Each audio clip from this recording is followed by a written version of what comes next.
Alright, yo, um, this is Giuliano Argenti, and this is Hank the Tank. So Saturday of this week, there's a UFC card, and this UFC card is fucking headlined by Kamaru Usman fighting Joaquin Buckley, which is probably the last time, we'll see somebody purged, against the new blood in the welterweight division. Yeah, in the end, the old generation's gone. Yeah, I think so. The rest of the card is like, it's actually kind of a weird card, to be honest. Yeah, but, I hear these people all the time, like, oh man, this card's stacked to high heaven. Oh, this is a delight after the last pay-per-view. The last pay-per-view was pretty damn good, in my opinion. Yeah, it was. It was great, actually. Yeah, I think people bitch too much. And now, honestly, I don't really have a lot of finish. You on? What is that? Yeah, I'm on. No, I said, what did you say? I said I don't have a lot of finishes on this thing. I got like probably eight decisions. Forgetting chops for a second, I think you and I have a few disagreements actually. A few. This is like, yeah, I'm pretty sure. But yo, you want to start? Like, yeah, sure. From stacked from actually the bottom up. Face down. So, all right, first fight is. We got Vanessa Demopoulos taking on Jamie Lynn Horth. I think that Horth is going to win this one pretty clearly by decision. I don't think we're going to get a Vanessa Demopoulos robbery where she just jumps into Michael Bisping's arms. I did it! Yay! Everybody loves Vanessa Demopoulos. I don't think we're going to get that. I think the era of that is long behind the little monster. I think Jamie Lynn Horth is a pretty she's bottom of the pack, but she's good at what she does, which is like wrestling and just asserting her strength and her size over her opponents. Vanessa Demopoulos, she got taken down, out-grappled pretty handily by Talita Alencar, who I honestly didn't expect to beat her ass as much as she did. I think Alencar should not, that was just like her just failing Demopoulos.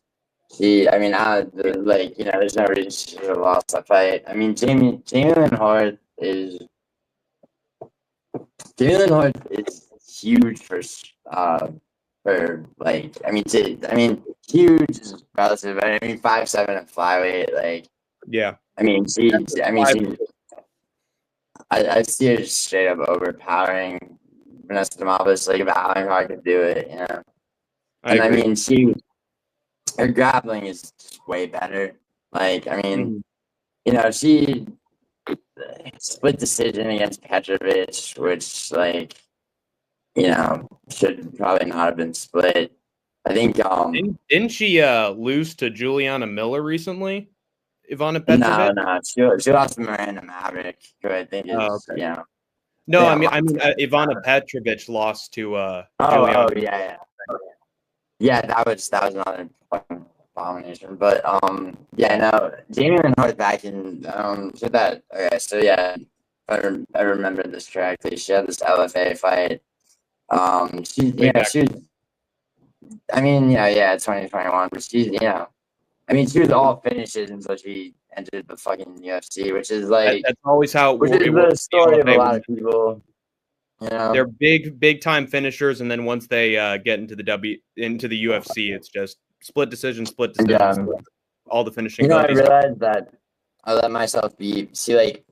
I went 10 for 13 last Saturday. And, I did too. We had the exact same predictions. Oh, did we? Yeah. Yeah. So Patchy Mix is somebody that I knew was gonna lose, and then I, without realizing it, allowed myself to be. I'm watching tape on him, right? And I'm without taking into account something that people just completely some nights completely disregard, other times don't, factor in as much or whatever, right? Like, which is somebody's first fight in the octagon in the UFC. People are like, oh, what, the shape? It's like, oh, yeah, actually, yes. Like, whether it's that or anything else, especially on an Apex card where you got a smaller octagon. It's Yeah. like, I mean, Navajo Sterling, he's won his fights since he entered the UFC. But, like, even guys like that coming off the contender stage, it's a different, it's a different game. That's what makes the ones like Kevin Vallejos and, what's his name? Gautier, like people like that. You should David come in.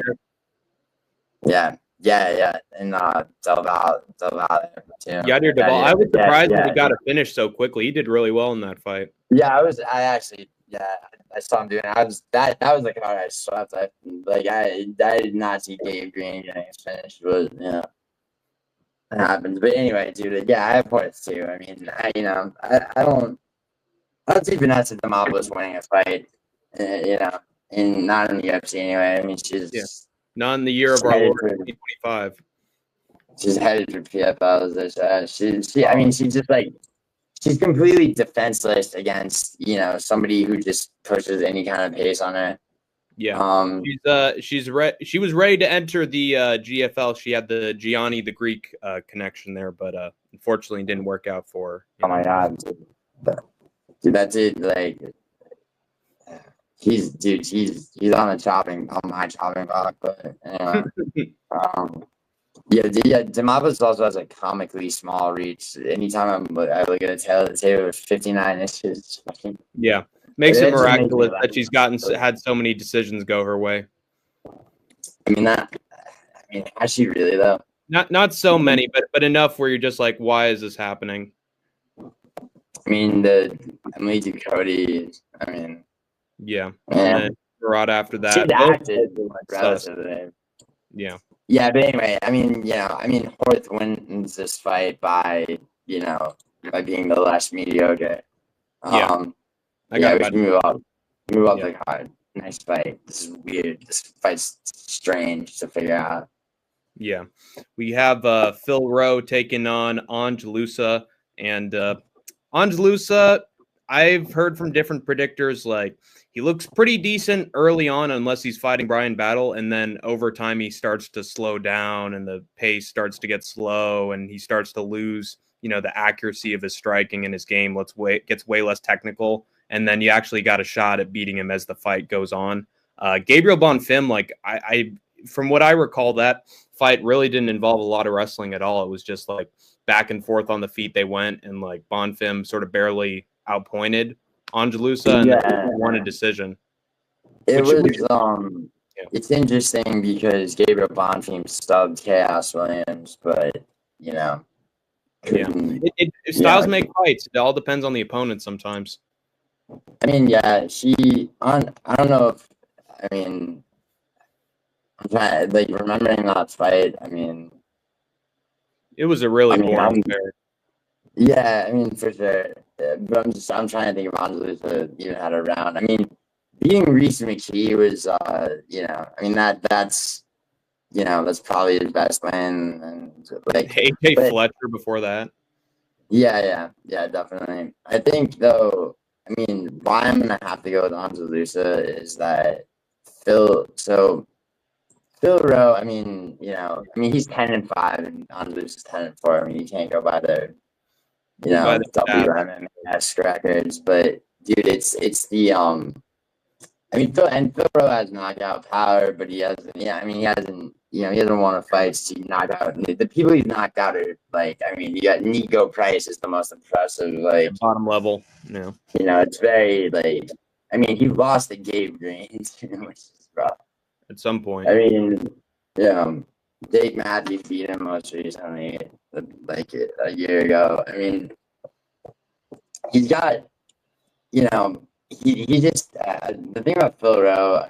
He just doesn't. He's not a tech. He just seems not to be technical. He seems he's like a brawler more than anything. The way that the way that Andalusa fights is very like, it's sporadic bursts of strikes. I don't know that I don't know I almost doubt that this fight will end in a finish, but It could. it definitely could. I just don't, I don't see Andalusa getting clipped by Phil Rowe. I think Phil Rowe, you know, he had so many knockouts early on because he was fighting, essentially he was fighting cans, and Right. all he had to do was land on them once or twice. But Yeah. and I mean, Andalusa does, I mean, he can wrestle a little bit, which is probably more than Phil Rowe is going to be able to. In a clinch, Andalusa has the edge. Right.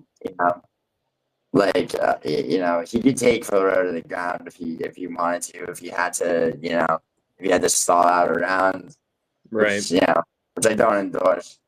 But when's the last time I've seen Andalusa shoot a takedown? Yeah, no, it's not.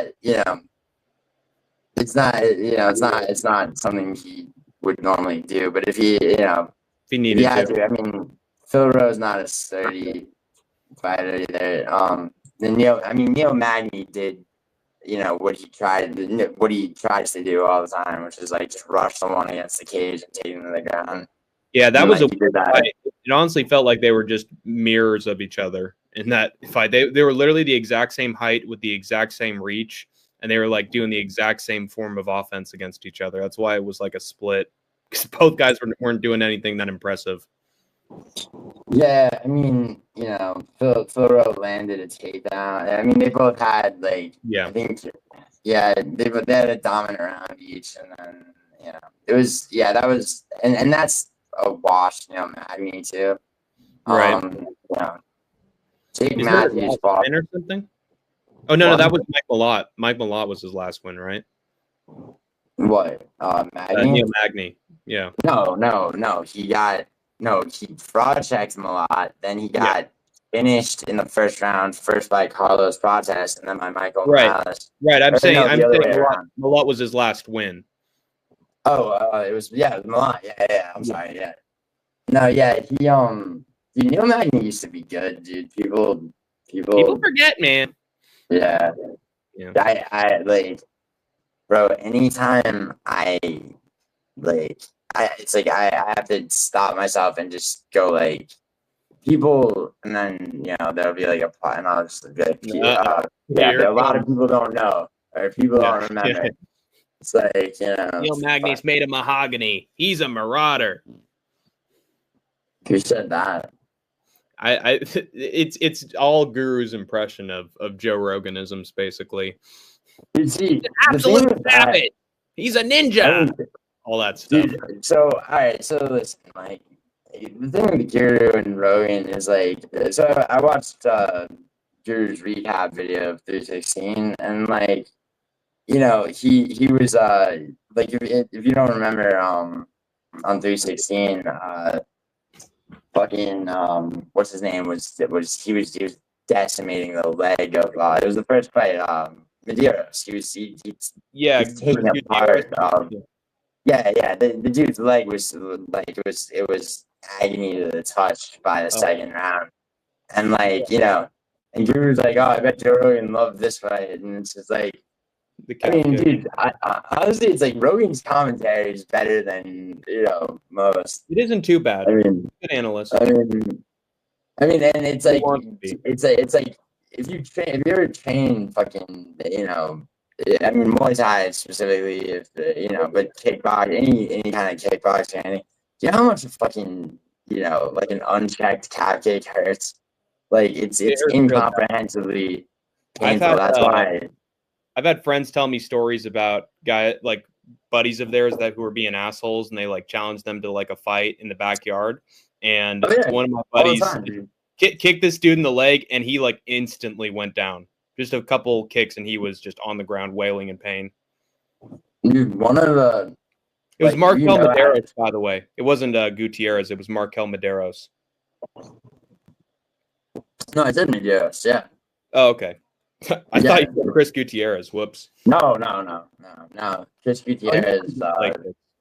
he won that. He won that robbery against Castaneda somewhat recently. Yeah. No, that wasn't really a robbery. I was just pissed off because I played Castaneda. But yeah, no. Anyway, yeah. The reason I think Angelus is gonna, I mean, probably outpoint Phil Rowe. Is he's basically he's smaller than sturdier. He gets inside. He throws a lot of strikes. He does hit he's gonna hit him in the body. I hope. I mean, fighters have not done what they should do recently, like Spivak. But there's always a chance of that. There's always a chance that somebody goes Vitor Petrino and feeds their neck to their opponent, or But honestly, like it's hard. It's you kind of see the fight in your head, dude. Like I don't see Phil Rowe in it at all. Like I actually have Rowe by decision. I think the boxing of Phil Rowe is pretty underrated. I think that Andalusa, like I said, he starts out the fight doing pretty well, and then over time he just starts to look more sloppy in his striking. I think he's going to come at Phil Rowe with a bunch of flurries and all that, but then Phil Rowe at one point is going to hit him with a very accurate shot that's like, oh, okay, that made up for the big flurries that Andalusa was doing that were hitting the guard and whatnot. So I think the power difference. I also think he had a close fight with Neil Magny. I get he was washed, but still, that's a split. That's not too bad a loss. And then with Jake Matthews, he was mostly like getting the takedowns, just having an absolute dogfight with Phil Rowe, and that's why he won. I don't see the dog in Andalusa, no Izzy. I just don't think he's as hungry for the win as Jake Matthews is going to be. I think over time, Phil Rowe's just going to get better and better as the fight goes on, and then Andalusa is going to sort of look worse and worse. So for that reason, I think he's going to just edge it out. Either way, I think this is a very close fight. Yeah. No, I mean it's possible. So you're saying that Phil Rowe's going to land, the Carlos process method, where I mean he's pretty lanky. He can find his shots. No, no, he is. He is, but I mean, in my mind, especially the way that Phil Rowe fights is just too inconsistent. It's like Andalus is very much like, just about speed and just, as many, just landing strikes, and he'll go, but he'll go to the body, he'll throw uppercuts, and he goes up the middle against Rowe, who is taller, but 6'3", 5'10". Yeah. His shot selection could be good enough to do it for sure. I just don't think that Phil Rowe's on the same level as an AJ Fletcher or Reese McKee. I think he's better than those two guys. Yeah, I mean, it's hard to say, dude. It's like, I mean, he's, if Andalusa wins in any kind of dominant fashion, he'll finally get an opponent where it'll be like, all right, this guy is definitely his hardest opponent. Right now, it's just like, he's got to seal it for sure. I mean, he's lost his last fight, and the other one he was getting effed up by Battle and sort of pretended like, oh, he poked me. That's why he had to stop it. It wasn't because I was getting absolutely demolished. I mean, I mean, it was irritating that went to no contest. Yeah. I hate it. Like that whole fight card sucked. I just recall it being so fucking bad. I don't know, man. I think I mean that for sure, but I think that a lot of the time, I mean, aside from Henry Cejudo, against Song Yadong and a couple of other ones, a lot of people question the legitimacy of injury. Like when Victor Henry took a fucking kick right to the dick and balls, and he's telling the doctor it's all dick and balls, please take me to the hospital. Yeah.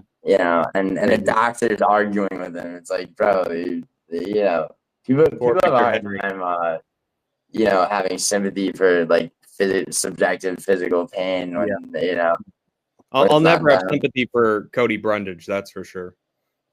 It's taking those elbows right to the back of the head. Yeah. Yeah, you're right. Yeah, Right. when you got 2 no contests, like All of sort of that back should be to back, allowed. that's no coincidence. I mean, yeah, all that should be allowed, though. I mean, in my opinion, I think soccer case should be allowed in the UFC. More Base, performance bonuses. yeah, It's different. That's a whole other conversation. But yeah. anyway, yeah. I mean, I think Hans Lewis wins. You got for the row. We'll see, dude. Cheers. Sure. All right, nice fight. We have got Ricky Simone taking on Cameron Smotherman, who subbed in for who was it? Someone came. Oh yeah, quickly on short notice, and then Smotherman came in. He did well on short notice in his debut, and then he lost to Surrey City in his last fight Against Jake Hadley. He did very well, and now Jake Hadley's actually doing damn well in PFL with the Scottish Twister he had recently. It was Charles Jourdain pulled out with an eye injury, apparently. Oh yeah, it was gonna be Jourdain. See, that would have been a much harder fight. For Ricky Simone. Ricky Simone lost to my boy Vinicius Oliveira, but I think fault him for that. No, but I think he didn't look good in that fight, to be sure. He looked terrible, but I think he beats. His last fight though, he looked really good. I think so too. Yeah. Well, absolutely destroyed Bacherat. He bashed her at that time. Yeah, didn't Bacherat and Bacherat, that was the still undefeated Bacherat, right? Yeah, and then he just knocked him straight out. That the was other Bacherat was undefeated, and then Ayman Zahabi. You saw his spirit literally exit and then re-enter his body after that knockout from Ricky Simone. His eyes were like, "Oh, I'm back." He was out cold. Yeah, that was so cool. Dude, both Bacherats, they've had their O's taken by Ayman Zahabi, right? And Ricky Ariel Helwani. That's rough. Yeah. I mean, he's making a name for himself. Good for Zahabi, man. I didn't expect it. Yeah, Zahabi, dude. I honestly, I always thought Zahabi was underrated. To Jose Aldo. UFC booking team is breaking my heart every time they match up Aldo with somebody. Dude, I think he never should have gone out of bantamweight. Yeah, people always bring up early fights of bantamweight of his, but it's just like, does he deserve better than people that he can't beat? Like, but anyway, Ricky Simone, Cameron Smotherman. I think, dude, I don't know. Smotherman really, it kind of reminds me of what's his name? Was it Junior Dos Santos that came in on short notice in his debut against Manel Kopp, and he was like a step behind Kopp, and everyone was excited. Felipe Did I say Junior Dos Santos? Yeah, he said JDS. Jesus. It's understandable. It's getting late. Dude, I'm on a road trip in Fargo, North Dakota. That can happen. That's reasonable. Yeah, no, it'll thank God for this coffee will kick in a second. Just I said Junior Dos Santos. Giuliano. All right, hold on. Jesus fuck. Okay. All right. Why does Ricky Simone beat Cameron Smotherman? He beats Cameron Smotherman because Smotherman, turned out to be trash, in a fight that he argued. Honestly, it's like Surrey City is not. Surrey City is not terrible, but the way that Smotherman, the way that Siding actually managed to beat an opponent not by split decision. Dude, he killed Jake Hadley, that was very impressive. But and I'm very sure Hadley didn't really strike. Yeah, I have no idea. I just it's gonna be Ricky Simone. Yeah, there's no. Yeah. I'd even lock him. Has Smotherman ever been finished? He was, and it was in the worst opponent possible. It was Charalampos Gregorio, the guy from Cyprus, just knocked him out in a minute. Oh yeah, Gregorio, yeah, and then he was knocked out early in his regional career too in 13 seconds. Yeah, yeah, on the That's contender, embarrassing. yeah, his first contender series fight. Okay, I don't know. Yeah, and then he Not went to Fury Challenger Series, and then he fought. Yeah, he got an Anaconda choke in Fury FC, and then against a 4-6 guy. yeah. He's oh god, dude, he looked ass against Surrey City. It He did. was anger, but I actually have yeah, Ricky Simone knocking him out in the second round. you think so? Yeah, I I think mean, so. If he can do that to Basharat in a plant on a with all the Joshua was the notice, first then round, wasn't it? Or no? I think it was maybe it was first or second. But I feel like just Yeah, it because was the first. Smotherman's young, he's gonna withstand a little bit, and then I think Ricky Simone's just gonna bink bank bump and down he goes. I think he's gonna figure him out over time. Like this dude allowed himself to go 5 rounds with Song Yadong without getting finished. So I think Yeah, Simone is underrated. I mean, I think he's rated correctly. I think Cameron Smotherman just isn't good. Like, you know what I'm saying? Yeah, Like, he is. uh, He's not good against strikers. I mean, yeah, I mean, like, and I mean, he hasn't really been tested against a grappler. Yeah. I So mean, Simone has both. Like he's got both weapons on him for this. yeah, Simone's a lock. I'm like, I mean, there's no, like, in my mind, I'm like, okay, Simone definitely wins. Is he a lock? Yeah. I certainly think But, Simone's better than latter days Jake Hadley. yeah, well, of course.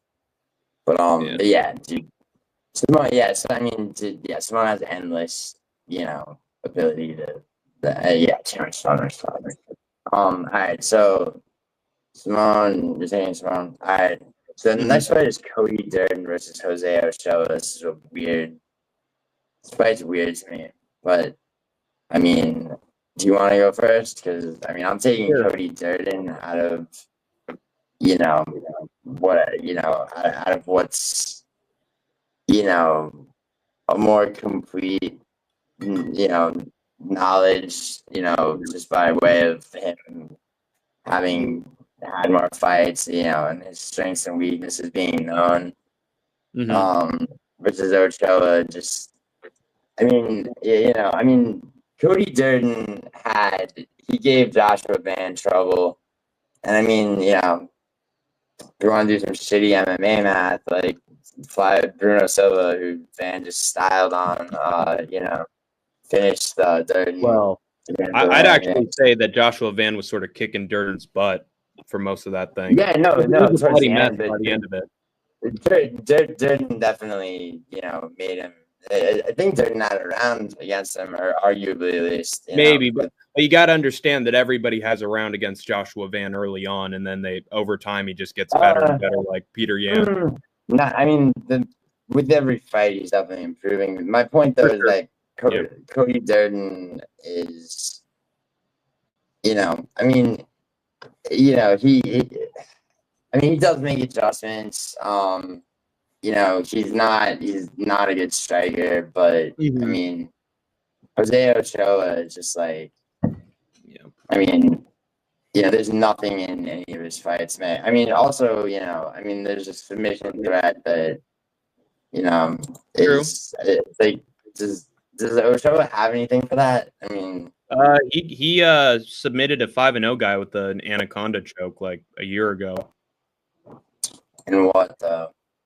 LFA. And yeah. Okay. Everything else was just like knockouts and stuff. But I think I'm honestly going to pick Jose Ochoa. I'm going to pick him by decision against Cody Durden, just based on that performance against Loner Kavanaugh alone on short. I think, and that was both of their debuts, no? Yeah, it was. Loner had technically more experience with the UFC because he was on Contender Series, and he got that Contender huge. Series, I don't rate that. Like, Yeah, but I get it, but it was short notice for. It wasn't short notice. I think for Kavanaugh, I think he was supposed to be fighting against somebody else, and then Ochoa just sort of stepped in. But Ochoa did very well against him. I think he was sort of matching Kavanaugh blow for blow on the feet, and then I think it came down to the wrestling. But even then, Kavanaugh wasn't really able to do much with the wrestling once he got Ochoa down. Now you could argue like, oh, but Durden's going to find like the Darce choke, and then he's going to put in the Darce choke again, and then put in the Darce choke again a different way. But Yeah, I don't know, man. Like he lost to Bruno Silva, and he was out grappling him, and oh man, he's styling on him, and then Silva, bam, big shot. Durden's in trouble. He's on the back foot. Ulanbekov, I understand him losing clearly, but then, dude, even Schnell was beating him up. In that first round, Schnell was beating him up. Yeah, but that's that's sub though. I mean, like, yeah, you got it on Matt Schnell though. No, yeah, I know, and I mean, dude, Schnell versus Jimmy Flick was one of the most like. That was just. I mean, I had Schnell and he won, but goddamn, if that was not. I got it. Yeah, Schnell is. He's got to get some good opponents, or else he's in trouble. And then with Joshua, he got absolutely styled on. Dude, he needs to run away from good opponents, bro. Every good opponent he's had is what I mean is highlight reel. What I mean is opponents that are good for him, if you know what I'm saying. Yeah. I mean, well, they gave him Jimmy Flick, and he struggled all the way to a for sure decision. Yeah, but, I just think Ochoa's pretty good on the feet. I think he's going to definitely be the one out striking Cody Durden here. I think Durden's best shot is like trying to submit him, because if he doesn't do that, I think Ochoa is going to get right back to his feet and then just keep on piecing up Cody Durden. That's why I think Ochoa is going to make it all the way. In my opinion, you could argue he could have beaten Loner Kavanaugh, which is super impressive in my opinion, because everybody thought Loner was going to be like a flyway to the future, and then oh shit, he almost lost to Jose Ochoa. I don't think he was ever going to beat him. I think that Kavanaugh, like I say, it's like somebody's first fight in the octagon is like definitely a test. I think Kavanaugh is going to look a lot better in his next. Well, actually, has he fought since then? No, right? He hasn't fought since then, which it's strange. Like, there are certain fighters that you're like, you expect them to have sort of a quick turnaround, and then they're gone for like a year. I mean, that was only in March, but still, I mean, I would say, oh no, he did fight. He fought Felipe dos Santos, yeah, and he yeah, that's right. That was another close one, yeah. Not really. I mean, but you gotta say like the Santos had that one round with the subatones. Yeah, there's going to be a fighter down the line that is going to give him trouble, in my opinion. Oh yeah, for sure. But anyway, you think Jose Ochoa beats Durden? I think so. I think he's pretty solid on the feet. I think Durden's weakness has always been his striking, and if he can't find the sub, then he's in deep trouble, in my opinion. Yeah, I think I could see him. I mean, I just think that his takedowns are gonna be. He knows how to strike into a takedown in a way that somebody as young as Ochoa. I mean, that. He's 24, but he's not a Joshua Van 24. Right. Durden, he's super entertaining to watch with his takedowns and his grappling ability. It's just he just has a tough time like executing it and like just finishing the job, in my opinion. I think that's always just the problem. What I think about that though is like, I mean, Jose Ochoa. I mean, I could see a potential like couple of scrambles if he gets Ochoa to the ground, but I mean, I mean, if it goes, I could see a decision for Durden. Just could happen. And it could be boring. In terms of like stalling it out again. Either against the cage or on the ground. I mean. Where you got basically an entire round of Ochoa just stopping different submissions, but man, and like I hate to say this because I don't necessarily put much stock in it, and usually don't ever, but like Durden does need to win. He does. He really does. I think. I mean, I have to go with Durden. At flyweight anymore? What? No, he's not ranked. He's not ranked. He got Bruno Silva and then Joshua Van both stepped over and to get into the rank. Yeah. You got the Neil Magny treatment. Yeah. Poor Neil Magny. But well, I mean, he didn't go out without checking Mike Malott. Yeah, at least he can brag about that on it. I beat that guy one time. Is he at the bar? Actually, he beat quite a few guys. For one time, I was the gatekeeper, kids. Neil Magny was actually he had a little bit of a hit in it, but yeah, I mean, he didn't go out well. I remember like Daniel Rodriguez was like putting it on him, and then Magny found like a 3rd round finish at the very end. Oh.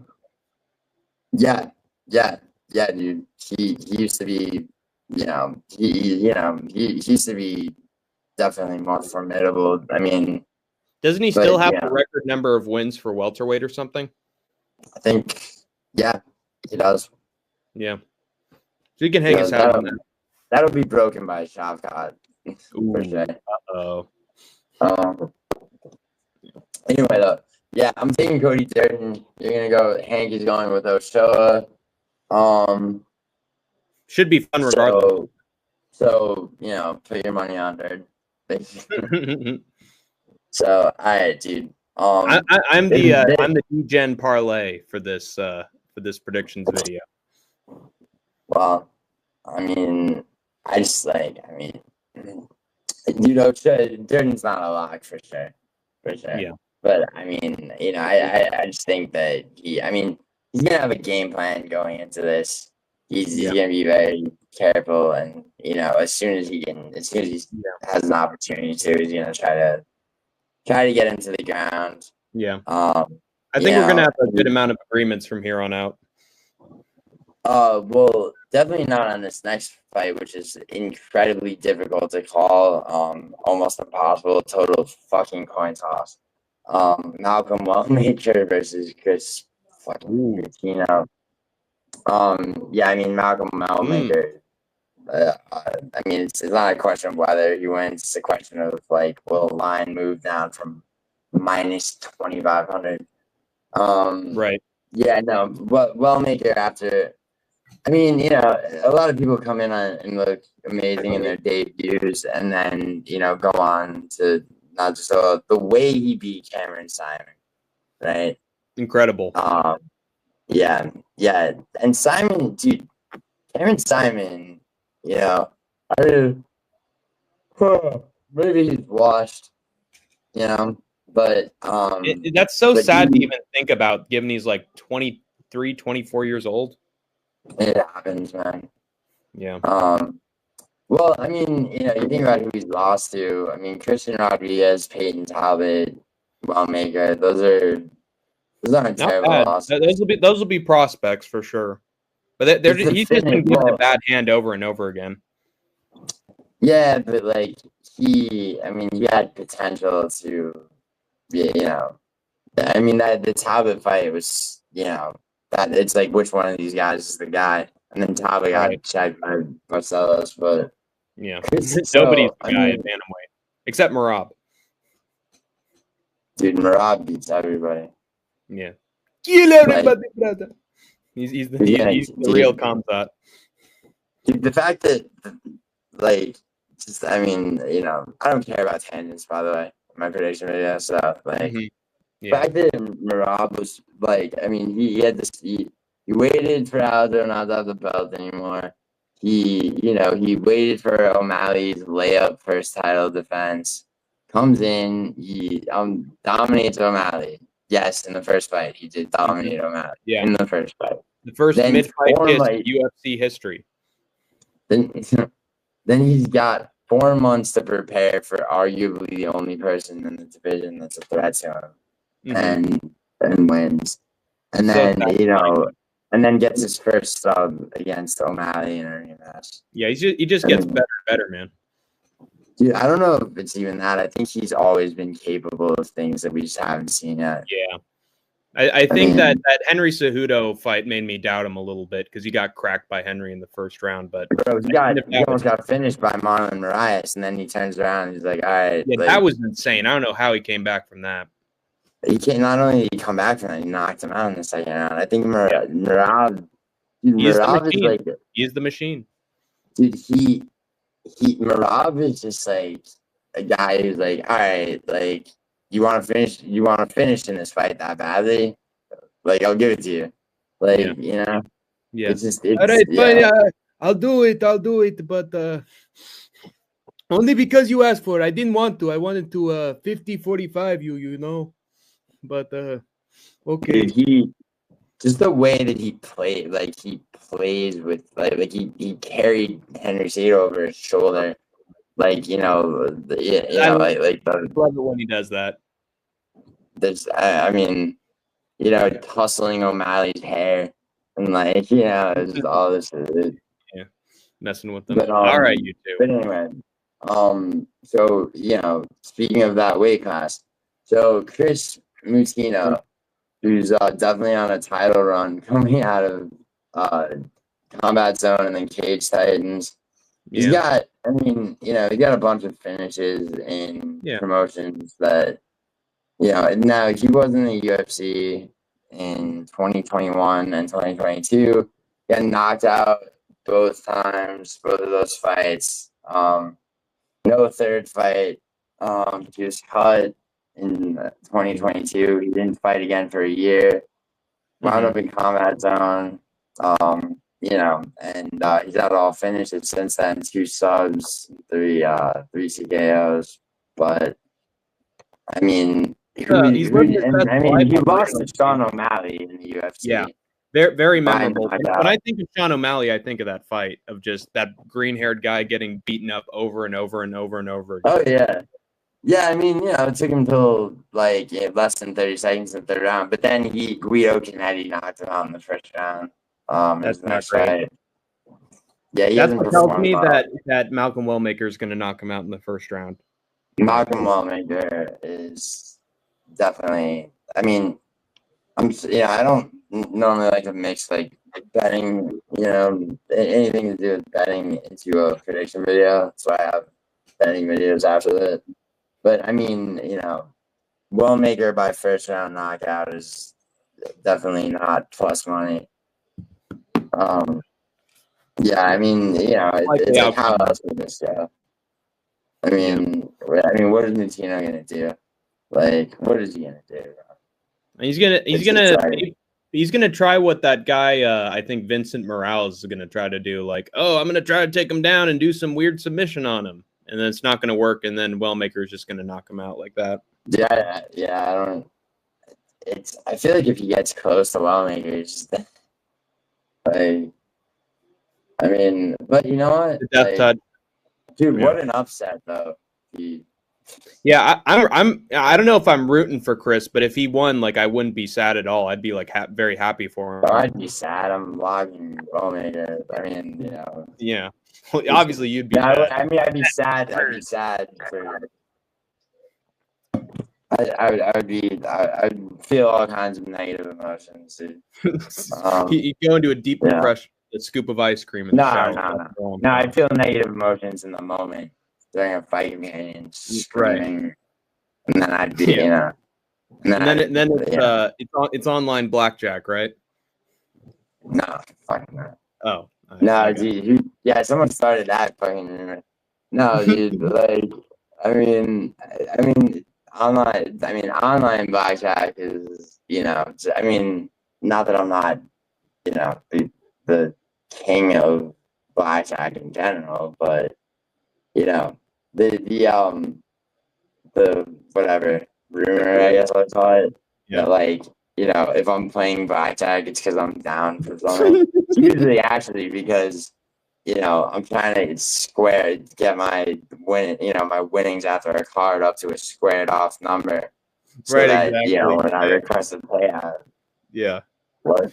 Wait, it's a funny theory, though. It's a funny theory.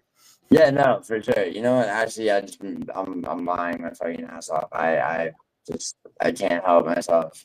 It's an addiction. Yeah. It's an addiction. Yeah. In fact, like not only am I down, I'm so far in the red. I'm taking out loans and Yeah. and I just can't seem to. Begging the Sharks for some money, and then next thing you know, you got to flee the state. Dude, that's somebody else's story, dude. I see. But, well, man, I'll be your bodyguard in that case. Yeah, I'm good. I think they can handle like what that to like what's funny actually, dude, like there's no like people really think that like people don't know that like how odds makers work. Like the odds makers are people. They get paid out of what's called the vig, right? They don't care, but it's like what are the odds makers thinking? It's like what they're thinking about is how they can get the most people to bet in general. They don't care if you win or lose. Okay, the more people bet, the more people put money into their their gambling sites. Just like advertisers. Just like advertisers. Right. Exactly. So it's like they'll set drastic betting lines, right? Because they know that there's enough people that are just gonna go, they're gonna spam underdog bets. If somebody has a fan base, they'll open them at plus money. Yeah.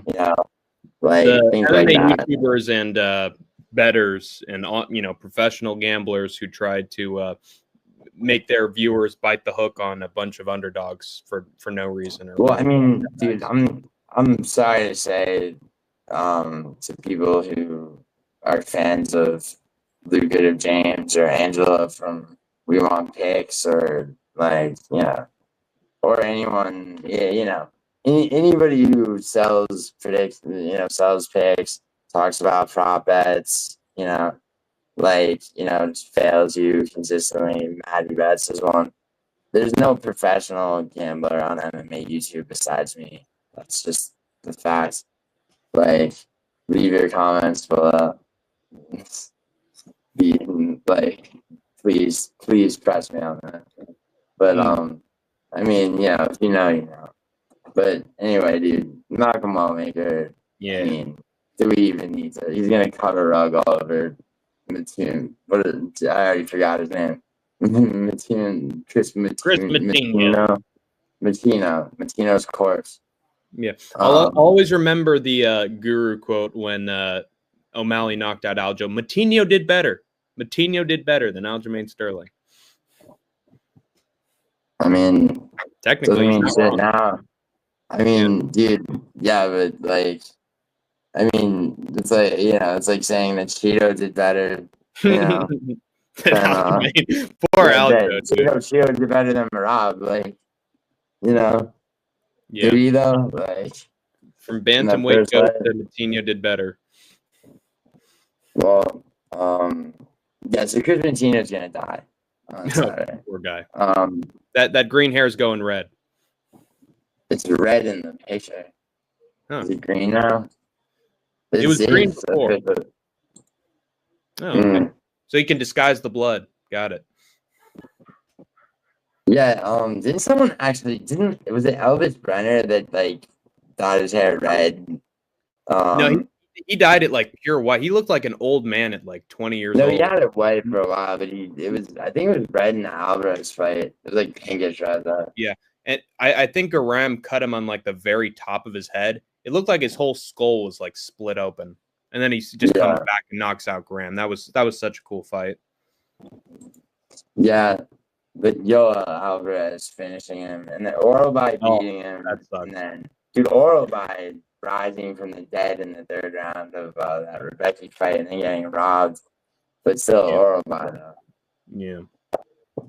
Oralby. That's who I want to see next, but before that happens, I have to watch the next fight, which is Michael Chiesa taking on Court McGee. Michael Chiesa submitted Tony Ferguson in one round and then submitted Max Griffin I don't know if it was just as quickly, but pretty quickly as well. He's been on a hot streak suffering loss after loss after loss to a bunch of prospects, getting dark. A bunch of prospects. I mean, dude, Sean Brady, Kevin Holland. I mean, Kevin Holland subbed him. Sean Brady couldn't finish him. He got subbed by This is when we thought that Sean Brady sucked. Well, he got subbed by a still in his prime, Vicente Luque. He beat Neil Magny when Neil Magny was at his prime. Right. Which was, I mean, you're talking about January 2021. Yeah. But, and then meanwhile, Court McGee loses to Alex Morono. Actually, what I remember from that fight is that fight was closer than people thought it would be. And then Alex Morono found the win again. Alex Morono has started to physically melt to where his body looks like it's. And I don't know what that is, because Alex Morono wasn't always terrible. But I mean, he is now. Before that, Matt Brown made him look like a jobber and just found the right hook. Bam, down goes Court McGee. Jeremiah Wells knocked him out too. Yeah, but then Tim Means, we think, oh man, this might be a close fight. Both these guys similar ages, entries, and then he takes him down neck crank. I was furious that Tim Means lost that fight. Yeah, I was too. That is not a fight you lose. The thing with Court McGee, I actually think that this is going to be like a reverse Court McGee Tim Means, where instead of Court McGee taking down Case is immediately going to take down Court and just sub him up in round one. That's what I'm thinking. Yeah, I mean, there's, Court McGee though. I mean, Court McGee his first sub in 14 years against Tim Means. Yeah, exactly. But I mean, that's Tim Means, who's 41 years old, and Uros Medic knocked him out with an uppercut in round one. No, yeah. Yeah. I mean, he also had that knockout against I forgot who. It was Yaya, right? I think. It was Andre Fiallo. Oh yeah, Fiallo. Yeah. Same garbage. Yeah, no. But broken clock is right twice a day, and Court McGee found a submission for the first time in his entire career. No, it was the second time, but not in 14 years. His he in his debut in the UFC in 2010 against Ryan Jensen. God, this dude's he's like mosquito and amber fossils below the. I mean, that's why they're giving core him of the earth. I mean, Chiesa has more than he's got half his body in commentating. I think because Michael Chiesa is in an ESPN role right now, they're giving him. Yeah, that's what I'm saying. Chiesa. But I mean, the Max. I didn't expect a finish against Max Kirby. Yeah, pretty damn good. Yeah. I think Chiesa's starting to find the groove again.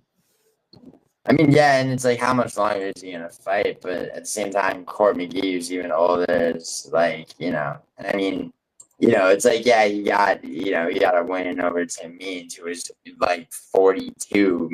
Court McGee's 40. He's 37. I mean, it's When Chiesa fought Holland, I think in a promo he literally said, "Dude, I still got what it takes to be a champion." When he was fighting Kevin Holland.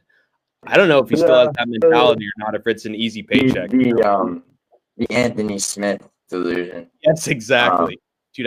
I can chin Bilal Muhammad, man. I got that Canelo boxing. I can knock out Bilal, and I can knock out Shavkat. You guys.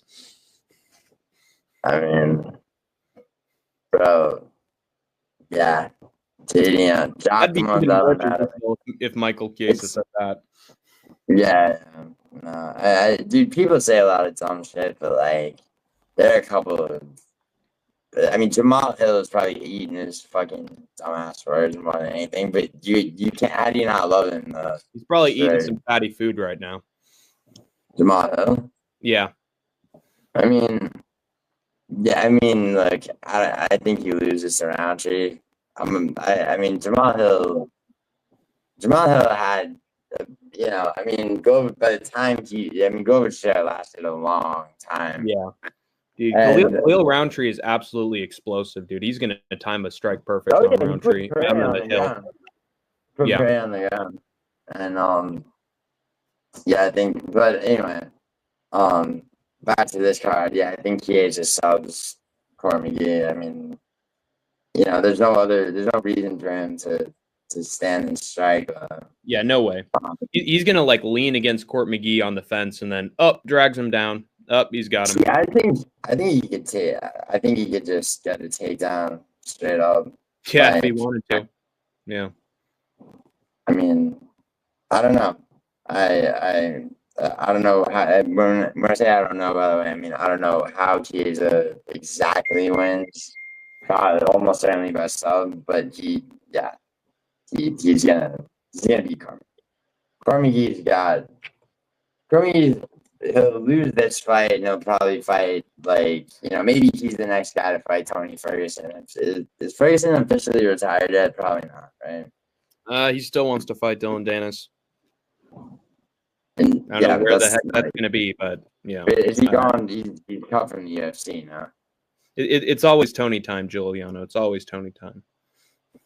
Yes, my good friend Paradox would contradict that, and he would do it by sending a link to what is perhaps the best video about the downfall of Tony Ferguson ever made.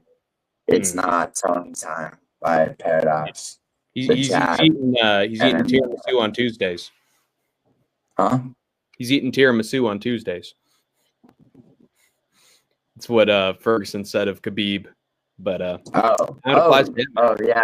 yeah, that fight that never happened back when Tony Ferguson was good. It was a day that hardly anyone remembers, and after one more fight, it's a Mandela effect at that point. Exactly. But anyway, all right. So Chiesa by, so I don't normally like to call it props, but Chiesa by sub, yeah, against Cormier. All right, next fight. Hank? We've got Paul Craig taking on Rodolfo Bellato, and in my opinion, this should probably be the most obvious result of all time. Paul Craig is just nothing burger on the feet. I get that he took Bo Nickel the distance, and oh man, God, how bad is Bo Nickel? But there was a clear height difference between the two. Whereas Rodolfo Bellato, let's see, they're both the same height here. I feel like Bellato, his chin's right in range for Bellato to just swing wildly and just put Craig out, just like Johnny Walker did. So I think it's going to be like a Johnny Walker round one knockout. Maybe Craig takes it down at some point, but nah. I don't know about round one just because Bellato. I mean, Paul Craig is it. I mean, it's like Paul. There's Paul Craig's another one, not as drastic as Tony Ferguson, but where, his prime, is so badly overshadowed by, but you also got to consider that this fight's taking place at light heavyweight, whereas Paul Craig's last couple fights were at middleweight. So there's a higher susceptibility to him being chinned here.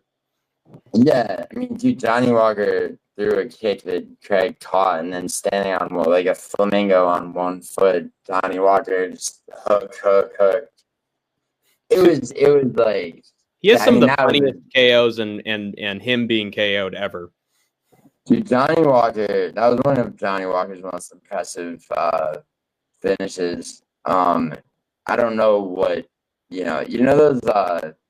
those balloon things that blow in the air outside of car dealership. The wacky inflatable tube, man, when he fell backwards after Jamal hit him on the top.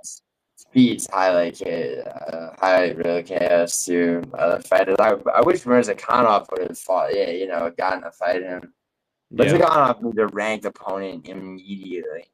Yeah, I mean, he's 36 and he's absolutely. That was terrible booking for him for his last opponent. Walker fell out, bringing Riviere. Yeah, I get it. But he did exactly what he was supposed to do against Riviere. Yeah, I had him by round one knockout. It happened. Dude, I want Mirzakhanov versus Rakic. Rakic he does not belong anywhere near. Yeah. Was he still 6th or something? I think so. Somewhere around there. It could be 7th. I don't know. Yeah. I'll check that. No, that fighting's happening. But anyway, all right, Bellato versus Craig. I mean, dude, it's just at this point, Paul Craig. I mean, Bellato He's gonna try not. I mean, Paul Craig gets him to the ground. There's problems, but I mean, Well, you remember there was that fight where, oh god, who was it?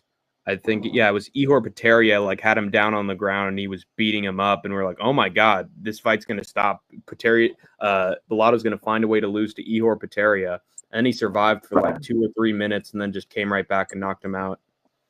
Yeah, I mean, Ihor Potieria, that's the guy I almost feel bad for. You know what I'm saying? Like, he just, I mean. Yep, Rakic is number 6. Yeah, please, Mirzakhanov versus Rakic.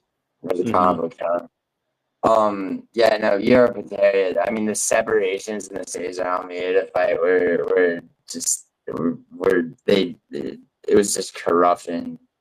I mean, dude. I mean, I have nothing wrong with separating guys that are just clenching against the cage, but like the ref wouldn't let Potieria set up shit. Although I think Almeida would have won regardless, but Bellato coming off the Potieria knockout. And then his debut was Murtaza Talal, then the Bahrainian guy that's not Shamil Gaziev. He was undefeated coming off Brave, going into that fight. They were both debuting. Or no, that was Contender Series actually. And then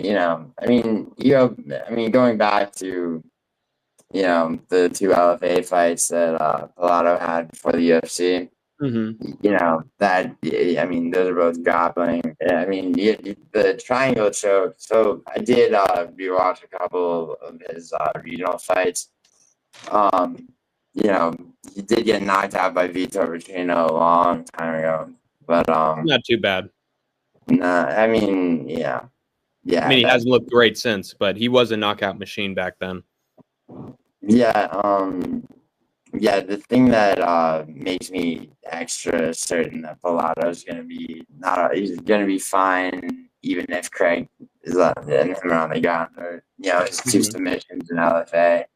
He at least knows what to do, to not get submitted by Craig. Craig just isn't gonna.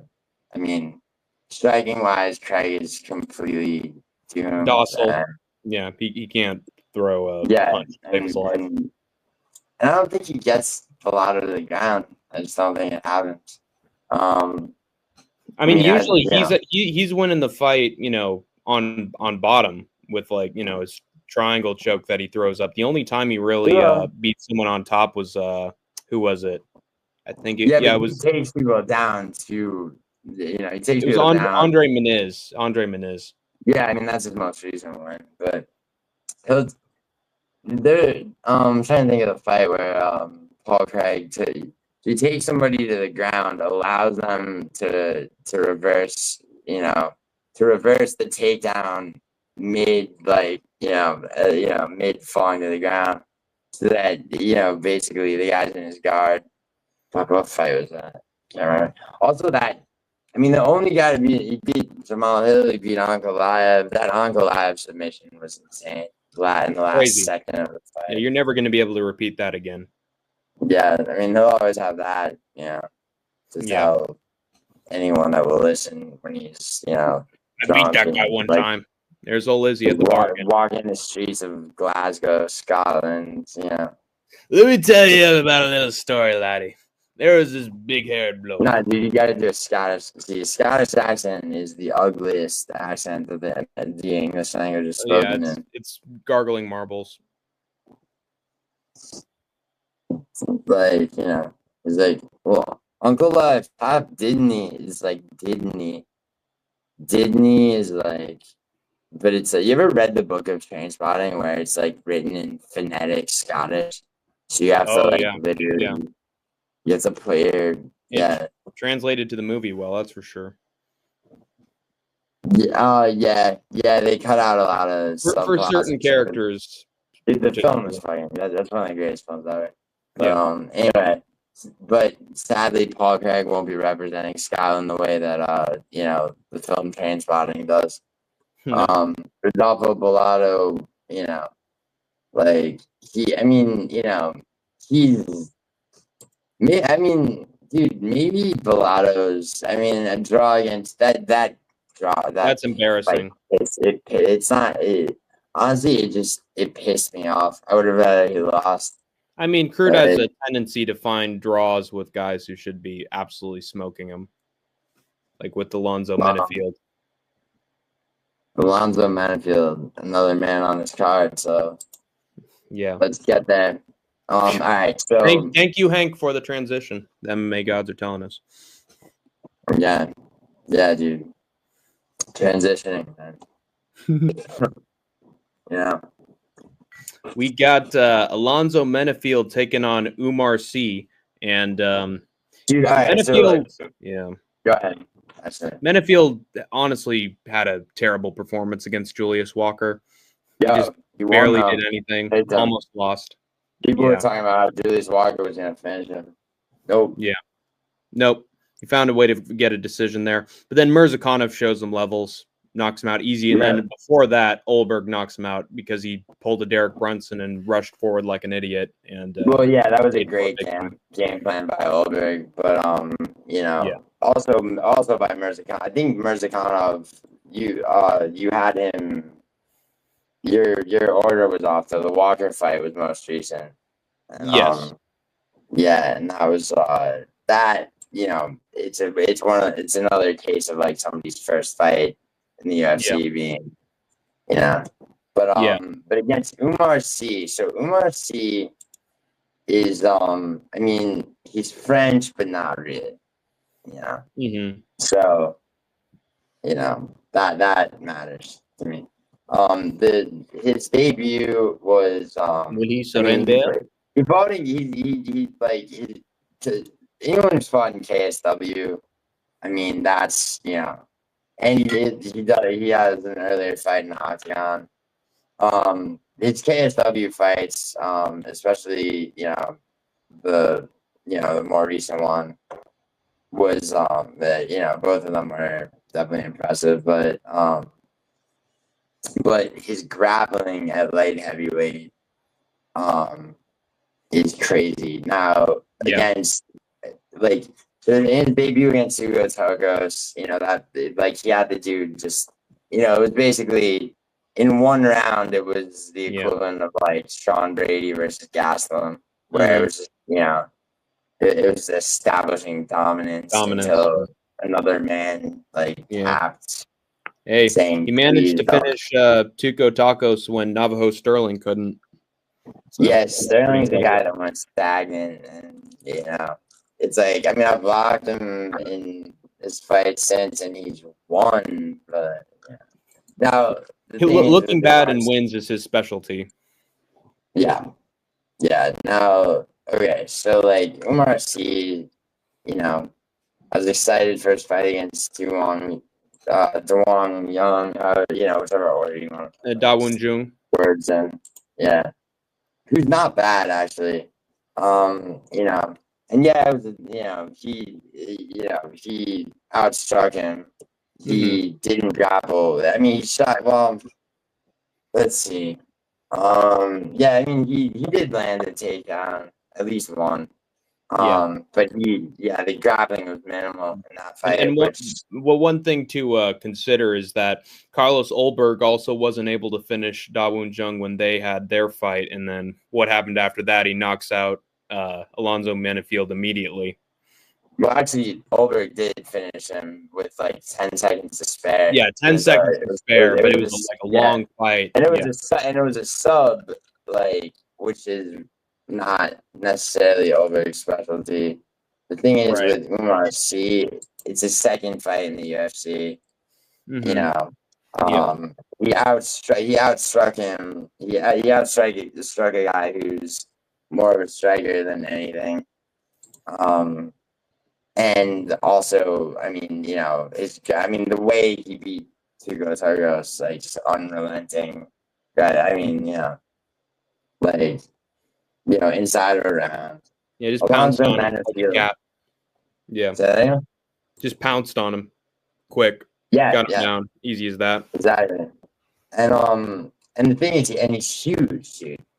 Yeah, that's going to help him a lot in this fight. He's like, I mean, he's got the exact. He's 6'4" with an 83-inch reach. That's an inch and a half reach less than John Jones, a light heavyweight. Like, Yeah. I mean, well, John Jones, I don't know. It's not like his arms grew because he became a heavyweight, but Yeah. I mean, maybe something helped him, but we can't be sure. The point is that, yeah, I mean, what does Menifield gonna do? And this man, Nothing. he's gonna Can't lose finish to a Julius Walker. Frenchman. He's not finishing C. I mean, yeah, what was his last finish? It was Jimmy Crude, actually. Yeah, Menifield's last with a guillotine out of nowhere. Joined the Gilly yeah. Goose game. Before that, it was a draw against Jimmy Crude. Yeah, I mean, the Dustin Jacoby fight was annoying, but You never doubt Dustin Jacoby, man. He's always in it unless you're dealing with Dominic Reyes, the man. Dominic Reyes is back so much. Dude, after what he did to Krylov. What he did to Krylov, dude. I've said this once times. I want a revenge tour by Dominic Reyes. To skirmish, run it back with Jan, who he will beat, especially Jan at this point. Yeah. And then run it back with Yuri for the fucking belts. And then just Chin Magomed coming forward just puts him out like, I'm coming for you, John Jones. I'm going up a weight division. I'm Dominic Reyes. No, I think Dominic Reyes gets a shot at the belt if I don't think that. Realistically, it's highly unlikely. I want it so badly because he should have held the light heavyweight belt, Yeah.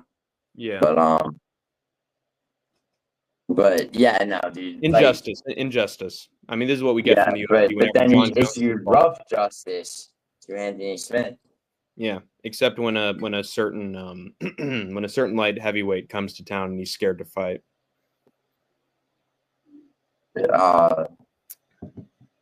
You can say the name, man. This isn't MMA. It's John Jones. Oh, you're talking about that, yeah. I want FU money to fight Aspinall, okay? I'm living my best life. Dude, that fight's gonna happen, don't worry. It's already been agreed on, the money for sure. He's not gonna dip out of a $30 million paycheck, especially the way that guy burns through money. Just give me one more month with my boys in Thailand, Giuliano. Come on, that's unfair. Well, Frankie, Fight Night Frankie, I'm afraid, we have panels to do. So, nah. Anyway, though, yeah, all right, dude. So, I mean, Menifield. I mean, how does he beat him, RC? I mean, I've got a guess. Who, by the way, is he was undefeated 11-0, which was Mirzakhanov's record prior to that.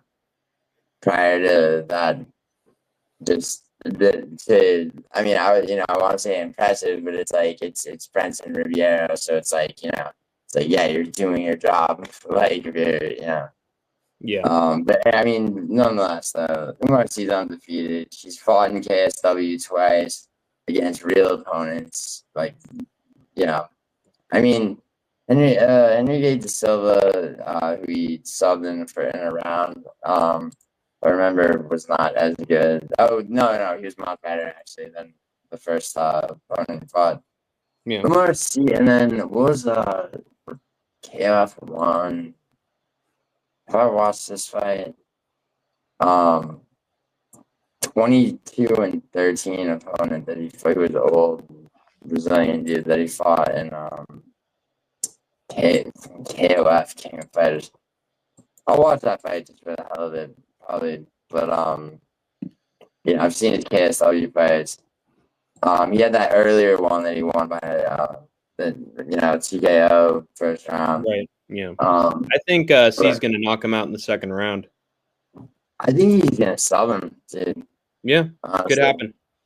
I mean, I think that's where he's better. True. His reach advantage is going to be a problem for Alonzo too. Yeah. his Muay Thai. I don't know if Umar sees Muay Thai is. I mean, because a reach advantage against Alonzo Menifield like that would be best utilized by initiating a Muay Thai clinch and throwing Right. knees and then Yeah. getting the ground Yeah. that way. That I don't know should if be his that's how he's next gonna step do in it. his game. Yeah. We'll see. But yeah, dude, it's too much scene. Like, Yeah. all Sure. right. So Cody Brundage coming off that sweet, sweet Julian Marquez victory, which actually, I mean that was one of those that fight actually reminded me of Jared Gordon versus Marco Madsen, where it's all in one round, but it's like an odyssey. It's going one way Yeah. definitively. Reminds me of Nick Diaz versus who was that one guy in Strike Force, and he would hurt Nick bad, and then Nick came back and just knocked him out at the very end of the first round. So it reminds me of that. Yeah, that goddamn who was that? I remember my former podcast partner had a quiz show. Oh, it was something daily. I think it was. Who was the daily guy? No, sorry. Yeah, did you see? He had a question on his quiz show about who had that 1-round fight with Nick Diaz. Did you see that Nick Diaz being stalked by somebody? And it's like, oh, yeah, he got sent. And the stalker sent him to Mexico and put him behind bars and detained him, and he's still trying to get out. Really? Yeah. Paradox sent me a video on the stalking thing. I haven't. It's absolutely insane. Yeah, I need to watch that. Nick cannot help himself but get into crazy situations these days. I mean, dude, both the Diaz brothers are such necessary phenomenon. It was it was Paul Daly, great one. Well, that's one of the great 1-round fights ever. Yeah. This was this is when he was this is when he was the welterweight champion. In Strike Force. Yeah, Paul and then he debuted in the UFC against BJ Penn and won. Right after that. Where you at, George? Yeah, he really and then after that he just went on that losing streak, bro. He didn't get finished though until he did that stupid ass he hadn't fought MMA in 6 years and then comes back against Robbie Lawler, gets knocked out. Yeah. I mean, what could have been, man? Dude, he was gonna come back and fight Vicente Luque, and then it got canceled. I was so happy. Yeah. Because Vicente Luque deserved nothing. Mm-hmm. He doesn't even deserve, the best neurologist. Jesus. No. Anyway, back to the fight. Dude, don't get PG-13 on me. But yeah, back to the fight. Seriously, Cody Brundage, dude. I mean, every time you think that he's just absolutely terrible, he does something like slam KO Reese. Mm-hmm. I mean, now Julian Marquez is terrible, but it was impressive how Brundage survived what looked to be almost a finish coming. And then turned it around completely inside of a round and and won. That being said, he is unquestionably going to be defeated by Mansour Abdul Malik. Yeah, I think so too. And Abdul Malik's undefeated. He's fought Todorovic, first round knockout. The Nick Klein fight, who is it that someone got replaced? Wait, was it who filled in for? Let me check that really quick. Yeah, there was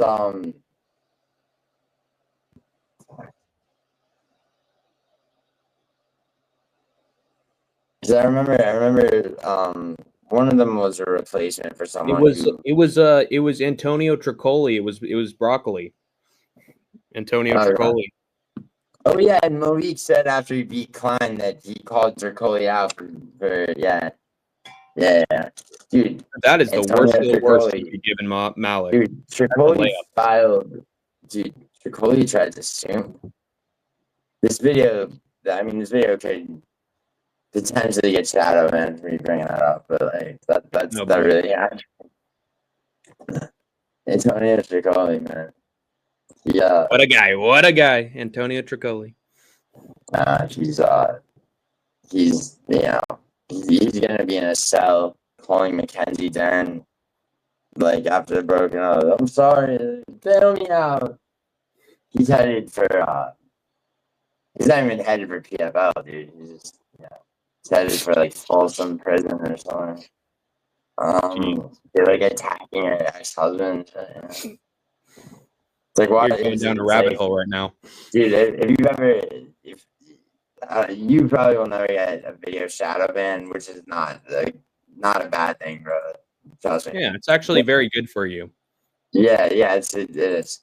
Like, I've had 3 things shot. The 3 videos get shadow banned. And what happens is like, among other things, is like you get an email from YouTube that tells you like your policy violations, and a lot of the time they're bullshit. Like, but it also lists off the countries that your video is not available to be seen, and even if someone were to seek it out, and it's one thing I learned from that is that you can't you can't make like military analogies, like if you say like no, don't give us an example. You can't so you could say something's gonna be a war, but if you say like if you like, and you could say somebody's gonna be dropping bombs like your fist, but it's like, but if you say like if you keep going with military analogies, like you violate like some wonderful. Oh God! What just happened? What just happened today? I don't. Even that might be crossing it. Nah, you're fine. You're fine because you haven't been. No one's reported you probably. And, I see. Like, I mean, it's like once once it had, it's like they'll put a magnifying glass on people who get once it happens once, it's like I tread lightly or just accept third time's the charm. Yeah, or you could just accept the fact, accept YouTube for being gay and just do your shit. I mean, I'm talking to myself, not you. I'm making a good mirror. So anyway, tell us about your father. Oh, well,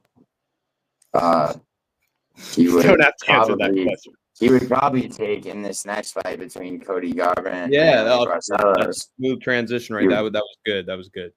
He would probably ask Cody Garbrandt. My father, I don't think, is a fan of. Wait, does Cody Garbrandt have that one really? That dumb tattoo over his eye. Yeah. No, I mean, yeah, but I didn't give my prediction, by the way. Abdul Malik round 1 knockout. I'm really changing the game here with my predictions. Oh, I'm sorry. Do you disagree on? No, I think Mansour Abdul Malik destroys Cody Brundage. I think he's gonna finish what Julian Marquez started. Basic as that. I mean, dude, Julian Marquez is. How did he hurt Cody Brundage? Seriously, that dude gets chinned 24/7. Yeah, his profile picture on Tapology, Julian Marquez, is literally him with like blood like pouring down his face from getting hit so much. The Cuban Missile Crisis, bro. Yeah, we're dealing with one right now, but yeah, dude, not in Cuba. Abdul Malik is very good. I think he might break the rankings sooner or later. Yeah, I think so. And middleweight, yeah, he'll find his way. I mean, if RoboCop can't find his way in there, it might be the fact that he's young. I mean, dude, that fight said more about Cannonier than it did, about RoboCop. Yeah. Yeah, it's like, I mean, Cannonier is that. I mean, it's like he would have lost to Tough Imavov gatekeeper. anyway. Yeah. Sorry, well, He's a tough gatekeeper to beat for anybody. he would have lost to Imavov anyway, but that wasn't an early stoppage, and Yeah. against Cannonier, he's just or rather Cannonier against Rodriguez. Yeah, Like, given what he did to Izzy too, what was that, 2 rounds before he stopped Izzy? Like, that's impressive he made it that long. Mm-hmm. Yeah. So yeah, just old ass man at 40 years old, still destroying prospects. Yeah, dude, he's over to share 40, not Tony Ferguson 40. Nice, yeah. But also, yeah. So of course, Abdul Malik, it's just Cody Brundage. He got like 11-6 after. He's that's right. That's a razor's edge. As far as a man with a WMMA record, but yeah, the question is, will Mansour Abdul Malik hit him to the back of the head or not? Will Brundage find an escape once again? Will Houdini escape from the box? it was at Al Hassan. Al Hassan, who got flatlined KO'd by Cesar Almeida. I bring that up because Paradox. I love that finish, by the way. I reacted to that one live. That's like one of the most hype moments I've ever had reacting live. I did too. I screamed, and I discussed Paradox's humiliation with him directly into my live stream. Yeah, but sometimes the camera work really helps with the finish too. Like the camera was right up close, and then he got knocked out, and the camera followed him down to the canvas. Yeah, and he was getting wobbled too, and then it was amazing. Yeah. But no contest. Yeah, at least they didn't give him a DQ loss. They gave it to Malkian. When he just beat up Cody Brundage wrong, he didn't follow the rules. I don't think it's like. I get it's like you really give that dude. Yeah. Cody Brundage is just a rule keeper, guys. He's all about rules and regulations. That's why he does. The thing is, he's not as terrible as people say, but Abdul Malik, it's over. It's not too powerful. He's good everywhere, except striking, maybe. All right, next fight. Yeah, next fight. Striking. Cody Garbrandt. Raymond Barcelos, he just project Peyton Talbot. He is fat. He's 38 though. It's like how long before it's like an Edson Barboza, Edson Barboza who, it's like, oh, he should be winning, but all of a sudden, no, this is the time. This is where the line is. Also, Cody Garbrandt's a totally different kind of fighter. And I think Cody Garbrandt would have beaten Peyton Talbot. It's. I get. See, the thing with Cody Garbrandt is he's got to have a good day, to enough of an extent. He's also vulnerable to submissions, although he was Figueiredo. Yeah, you really don't. You could say that you can really only base that off Figueiredo, but 5-round fight with Rob Font. Font got him down twice. Although Cody Garbrandt took him down too. And and Font, Font is not the guy to submit people. Not really, but he'll find some way to beat these prospects. Yeah, TJ Dillashaw started bad, spiral of Cody Garbrandt's chin. Yeah, and I've always thought that the rematch, there should have been another fight before the rematch. Yeah. It played out pretty much the exact same way. Faster, dude. Yeah. But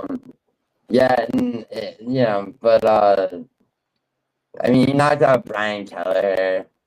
Trevin Jones. It's just like A fan basically helped book Cody Garbrandt to win by putting him against Brian Kelleher. Remember when the UFC had that big Booker sweepstakes competition? Anybody can book their next dream card, and you'll get to book a fight for the UFC. The guy who won that competition booked Cody Garbrandt against Brian Kelleher because he wanted Cody Garbrandt to win. I mean, it works. He was coming off a win against Trevin Jones, which I'm trying to remember. That was when John Jones debuted at heavyweight. So I'm trying to remember that. This is my cousin from another mother, Trevin. Go easy on him, Cody. He's got two brothers that are both like way big. But, yeah, football players, genetic freaks, sports athletes. Oh, my childhood was so bad, guys. No, you grew up, middle class in Rochester, New York. More or less. Yeah. Cody Garbrandt, the Trevin Jones fight. I do remember this. He did 29-28, not, just barely a step ahead. I still think he knocked out Barcelos. I really do. Oh, really? I do, man. I think he's fast. He has knockout power. He's really fast hands. He's gonna be well aware that Barcelos is gonna try to sub him. And I mean, think about how Barcelos beat Talbot. Dude, there was Rinya Nakamura and Peyton Talbot both got fraud checks, you could say, on that card. Mm-hmm. But yeah, absolutely. Yeah, I was so happy to see Nakamura get fraud checked, dude. He went from one punch knockout power to just the most unentertaining. What was it, bantamweight? He fought like he'd been training striking more, so he thought I'm Rinya Nakamura, Dominic Reyes. It's just I'm Rinya Nakamura, I'm Kai Asakura because they definitely won't bring him to the UFC next. I'm gonna dye my hair pink and I'm gonna go in there and do whatever I want to whoever they put in front of me. Yeah. And his last opponent did whatever he wanted to him. Well, no, he just pushed the pace on him and outstruck him by halfway into the second round, Nakamura should have just been like, all right, let me resort to what I'm elite at. But I had an example earlier in this video where I was wondering who's one of those fighters that lost and then we haven't heard from him in forever. And I was like, oh, I just thought of it, Peyton Talbot. We haven't seen him since Barcelos fight, man. What was it in? It was January 3/11. No. And then also, of course, Brian Ortega, who takes year-long breaks between fights. I mean, he fought Diego Lopez not that long ago, right? Yeah, but before that, he was gone for 2 years. I thought didn't he? Wait, didn't he finish Yair Rodriguez and then he finished Yair Rodriguez? He had that one period where he was taking. Oh back, but before that, he was gone forever. Yeah. Okay. Yeah. Brian Ortega, man, him and Calvin Cade, Max Holloway really embarrassed both of them. But what happens? Showing Brian Ortega how to block. Oh God, man. But I'm glad you asked, Giuliano. You know what happens when an eagle breaks its beak? It just grows it right back. The eagle it regrows the beak. Yeah, that's true. By the way, I've seen it happen. Yeah. Only once, but if you saw a unicorn, right, and they're out there. Yeah. Even if there was no one else around, it's Yeah. Giuliano saw Brian Ortega out in the wild regrow his beak. Brian Ortega, man, it's just It's like I have no use for Brian Ortega or Yair. It's not Yair better than people think, but You like, bore me, Brian Ortega. well, it's like. I mean, by the way, do you know if Yair fighting for the belt is confirmed? It's not. That's not real, is it? It is real. Is it really? It's happening. Yep, they're Why would they not? jumping the line from Mavzar. Why again, dude? Mozart beat Diego Lopez at Robin. Dude, Mozart he'll do what Marab did. We want the badass fights, Giuliano. We want badass fights. Yeah, I mean, Mozart's last fight against Aljo, so it's like, I'm sorry, was that not a good enough fight for people? No. He was getting out grappled. I hate everything about this kid. All of a sudden, I'm rejecting a Dagestani title shot for some reason. Dude, yeah, but he's gonna have to have a next fight, and in his next fight, he should just finish the fuck out of whoever. Yeah, I thought they gave Mavzar some prospect that just got introduced to the UFC. Oh yeah. No, he chose that. I read there's some bloody elbow article I read about that. When is that fight? That's the next fight. Let me check. Aaron Pico on May 17th. Wait. May 17th. What?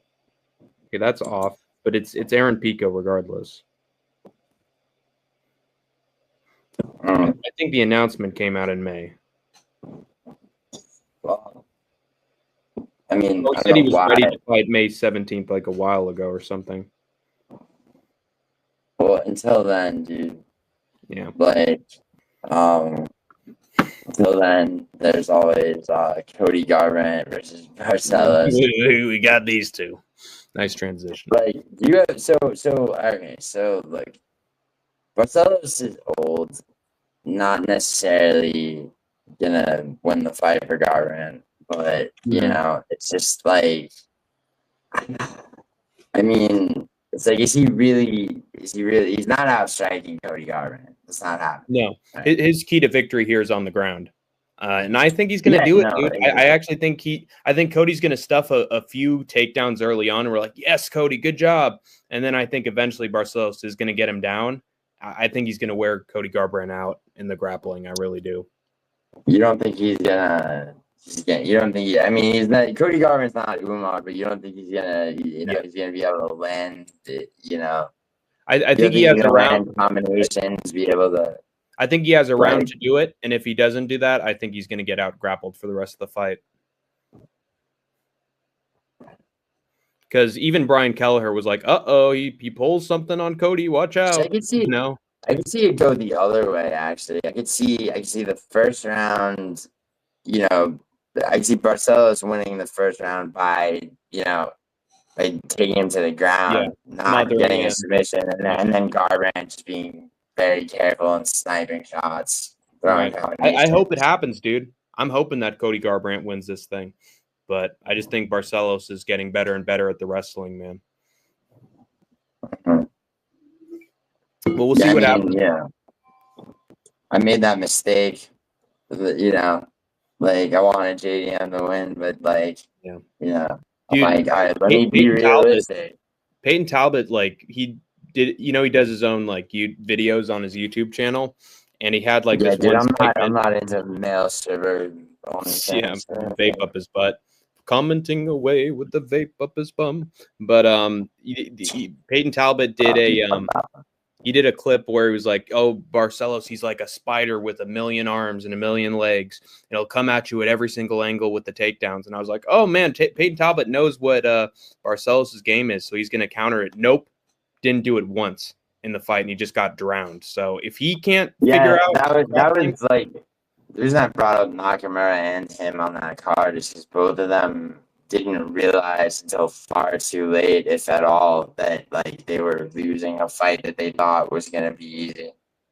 And in Nakamura's case, should have been if he decided to wrestle. But yeah, dude. I'm taking Cody Garbrandt. I don't think he can't afford to lose. Dude, he's 14-6. Not afford to lose, my brother. He really, and it's like he is a fighter that when he can't afford to lose a fight, I mean, there was no way he was going to Pulls it beat out the Figueroa. fire. Yeah. Yeah, yeah. I'm Yeah, I rooting think for it, dude. Barcelos. Well, I'm rooting for it, dude. I'm rooting for it. mm, But unfortunately, often the UFC dreams do not come true. The fairy tale ending does not happen. So but they do eventually. they do eventually. You got to wait Uncle for Live gets his title shot. Raul gets his title the fairy shot. tale ending. But On Ramadan, I got it, my brother. Dreams do come true, guys. no, it's just like, because it's just like, oh, no one beats Alex Pereira at light heavyweight. Uncle Live does. Said it like a year out. But I mean, I get that, in that case, Poatan saved the, main events of 3 cards. Yeah, But like, he saved the lineage of the light heavyweight title. He actually defended the damn thing. well, sure. I mean, I hope the first title defense for Uncle Live's an immediate rematch, but so you can actually all this Twitter drama about Pereira doesn't want to fight me. Oh, he wants to leave the UFC. I'm just getting sick of it. Just that's probably true. I mean, who knows? Maybe they just can't come to an agreement on the fight. I deleted my Twitter, bro. I can't. Yeah, I don't know. Can't do that. But all right. So you're taking Barcelos. Yeah, I'm taking Cody Garbrandt, bro. Yeah. I see him playing. He finds Barcelos' chin. He's gonna be looking for it. We'll see what happens. All right. So next fight, Edmund Shabazian versus Andre Petrosky. I have no idea why anyone would believe that Petrosky has a chance, but then again, actually no. Then again, nothing. Shabazian looked maybe better than he's looked ever against. Against Dylan Buka. I mean, the great Dylan Buka.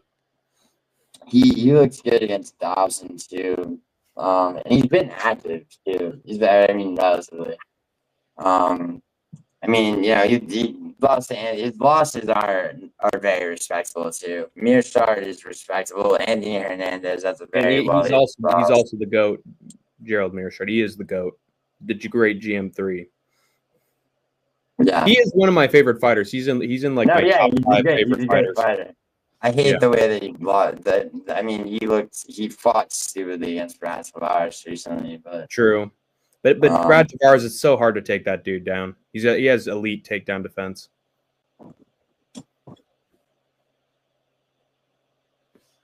One second. No problem. So, all right, sorry. All right. So basically, Shabazian, dude, he's not that old, right? And he's been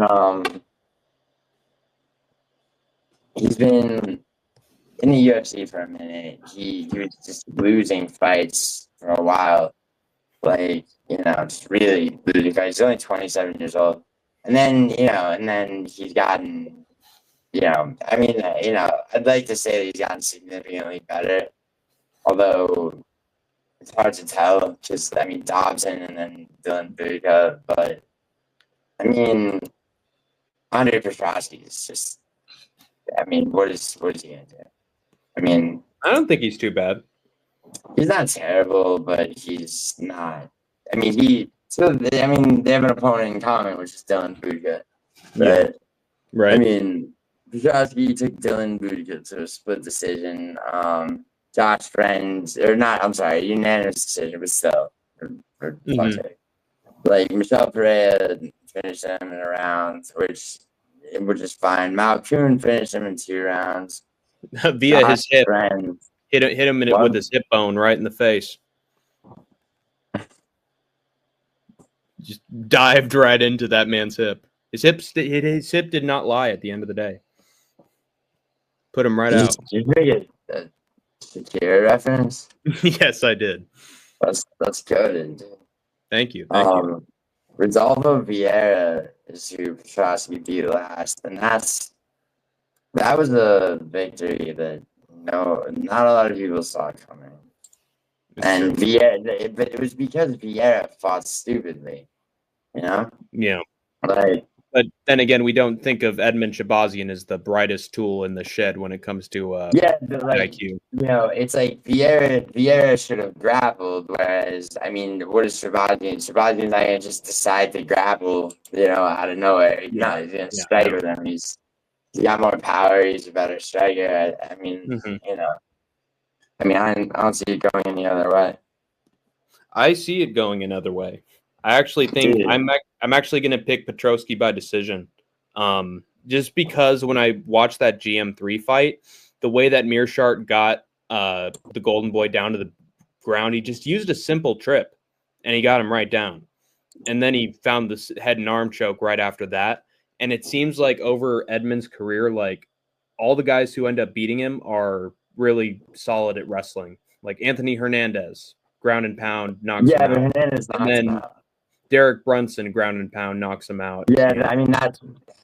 Yeah, I get what you're saying. Except, Derek Brunson. I mean, that's so long ago. Like, that's true. I think that, but I mean, can you say that his takedown defense has just improved over time? Because I think that's what's going to decide it here.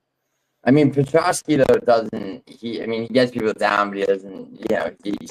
He's not right.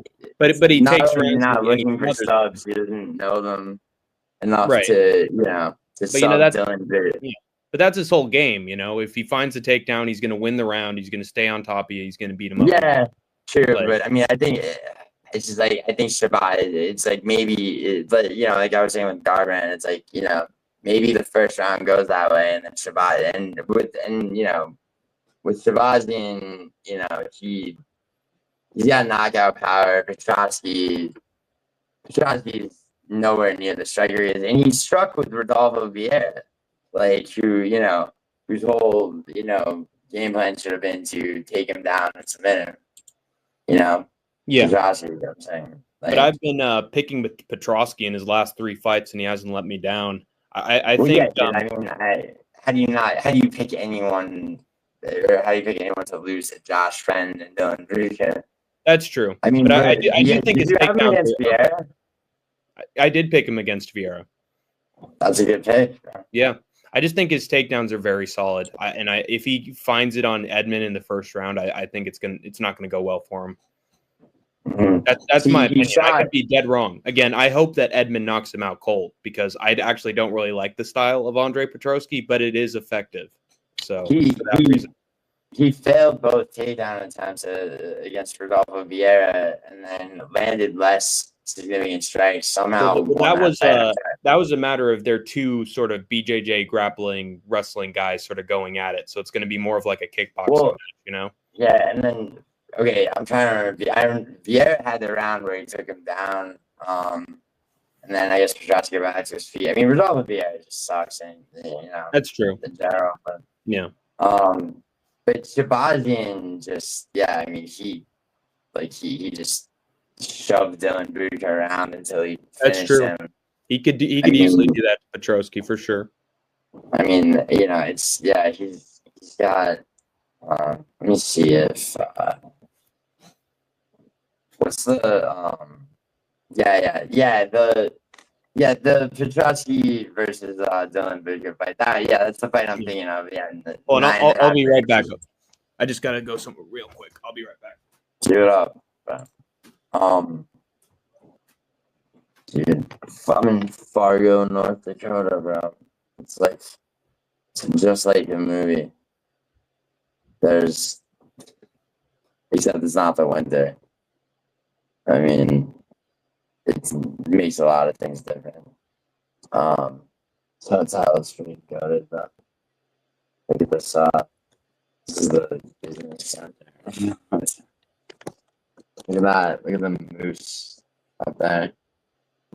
Alright. The lounge lobby is a lot nicer, but yeah. Maybe I'll take you there on a live stream when this video is done. What are Hank's like? What's he got on the wall back there? See that Japanese painting? It's famous. Wow. Television. and 3 books. I can't see the title.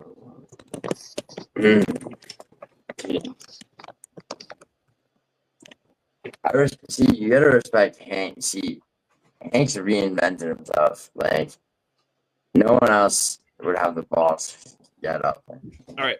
Yeah, All right, I was saying how you've reinvented yourself. Like, I respect the balls, dude. It's like, yo, I gotta go deal with something. I'll be right back. Just come back. It was a pretty, pretty gangster move, pretty baller, right? yeah, dude. You're on your way to taking over. Thank you. I appreciate it. Like, Try my best. you don't let people know that, dude. It's effortless. Thank you. Don't lie. You're not trying your best. You're effortlessly taking over. Yeah, that's right. Yeah, that's the key. I don't even and try. One day you might decide to make. Yeah, I'm in God mode right now. The day that you decide to make an effort is a day that people should fear.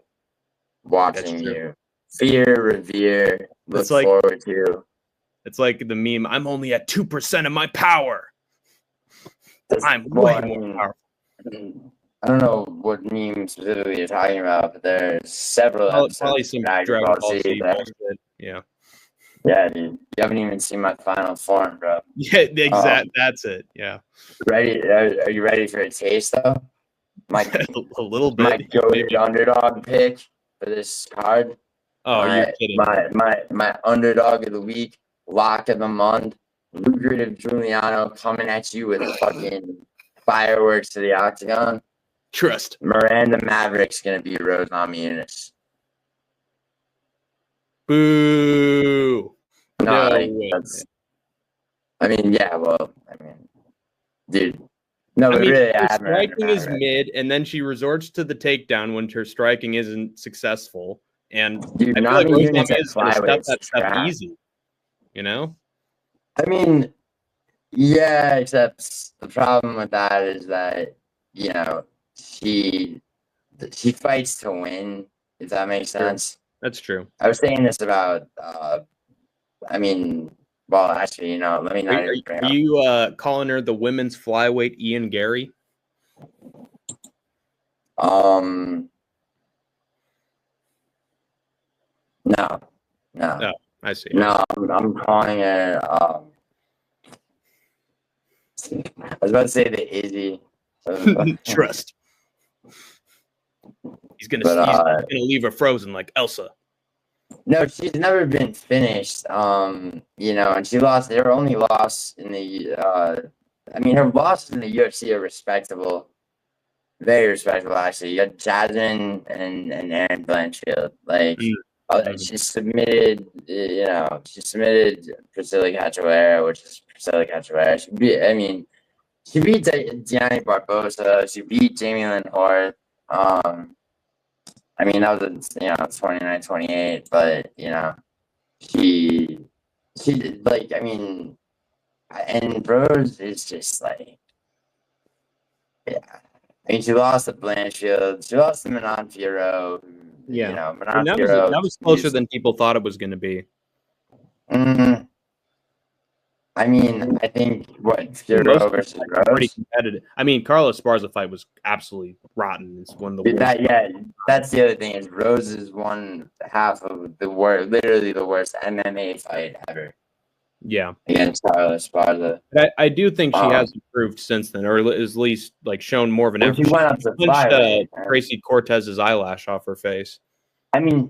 Yeah, but Tracy Cortez has never been that good, to be honest. And she went up to flyweight, right? And she's 2-2 at flyweight, right? Yeah. Her first fight and most recent fight being the losses. And Erin Blanchfield, who would have beaten Macy Barber. Macy Barber, yeah. Not a good look for her in that press conference. Erin Blanchfield, that was a 5-round fight, huh? Yeah. They're trying to torture us at this point. They enjoy being sadists to us. Wait, is this Coleman 5 rounds? No. I'm saying they gave us Blanchfield versus Oh Barber yeah, 5 rounds as the main event. This is a co-main. Yeah, Well, only the three. Blanchard Only fight. 3. Yeah. No, no. I'm saying it. So it was it was last November. It was Brandon Moreno versus Albazi. Mm-hmm. The co-main was Rose Namajunas versus Aaron Blanchfield. Then it was 5 rounds for God knows why. Jesus. But yeah, no, this is dude. I picked Miranda Maverick in all of her fights, and or all of her fights. At least since last year, Right. like last calendar year. Yeah. If I check, I wouldn't have had her against Jasmine, but now you're going back like 2.5 years. Yeah. Dude, she lost lost a bullshit split decision to Macy Barber as well, but otherwise, Aaron Blanchfield and Jasmine both, neither one could finish her, and those are both, Aaron Blanchfield finishes people, not always. Jasmine It's been a while finishes since people. she finished somebody. It was Jessica Andrade, I think. Yeah. Jessica Andrade, yeah. But she beat Rose pretty well. That was And a close fight. Jasmine, Jasmine kind of barely beat her in the Maverick. I mean That was a while ago. She hasn't faced a similar level of competition since, you could argue. Yeah. Well, I mean, definitely not Andrea Lee. Gianni Barbosa, a little bit. I mean, a little bit. I don't know. I think she's just in for a rude surprise. I mean, Rude awakening. Sorry. Yeah. I mean, it's like, okay, so see the fight in your head. How does Rose win? I've just never really been impressed with Miranda Maverick on the feet. Like, there's never been a moment where it's like, oh man, Miranda really tagged her up with that one. It's like, okay, she's swinging, they're swinging, it's back and forth. Oh, Maverick shoots the takedown. Oh, she got the round. I don't think. But dude, we're talking about Rose Namajunas, WMMA post their strawweight career. I mean, but I do think that Rosa's striking is way better than Miranda's, and if she shoots the takedown, like Namajunas, we've seen for the last like 3 fights. 3 fights that she just stuffs it, and if anything, she actually finds herself on top of her opponents. She just scrambles. So I feel like if Maverick tries what she does with the other opponents, I feel like she's just going to flip her over. And then she got taken down and controlled for 9 minutes by Aaron Blanchfield. Yeah, but that's Aaron Blanchfield. Yeah. No. Yeah, you're right. I just don't think Maverick is that much of a menace on the ground. I mean, at least nothing that Rose hasn't done. No, definitely. She's definitely not on the ground. But her striking's better, I think, than you're giving her credit for. Honestly. Yeah, but I don't think it's enough to beat her. I think, I think that Miranda Maverick, if she can get her in a Muay Thai clinch and throw knees, her knees are. Miranda Maverick's the kind of fighter where she could try to throw a knee up the middle and just fall on her butt, and then Rose finds her way on top. She slips on banana peels a lot of the time in her fights. It's like, what are you doing, Miranda Maverick? Oh, she slipped while she was trying a takedown. Oh, she threw a punch and then she fell over. But when? I think it was against Andrea Lee. Like, she tried something and then she just found herself on bottom. Andrea Lee is like who you just decide to I'm gonna try this shit I've been practicing in the gym because there's no way this bitch beats me anyway. Right, yeah. But I've just seen moments where she's found herself on her back and just the wrestling does not work out for her. I feel like Namajunas is going to take full advantage of that. I think, dude. Random Mavericks, she's barely ranked right now, but she's on about a 4 or 5 win streak. I think she's been preparing for Rose Namajunas, to step up, but I like her. I think Miranda Maverick's a cool name, kind of, but also, she's been she has a way of just like winning the fight, like, and when I say winning the fight, like, I mean, she's the opposite of a fighter who's where it's like, it's like, dude, where was it's the third round, they're down two, and it's like, they got a minute and a half left, and then they start like, Yeah. And then it's like they almost finish the opponent but still lose. It's like, where was this earlier? It's like, she'll adjust and figure something out to. Yeah. I mean, Rose has a lot of experience of, oh man, she needs this round to win. Oh, she finds herself on top. Well, I mean, there you go. She wins it.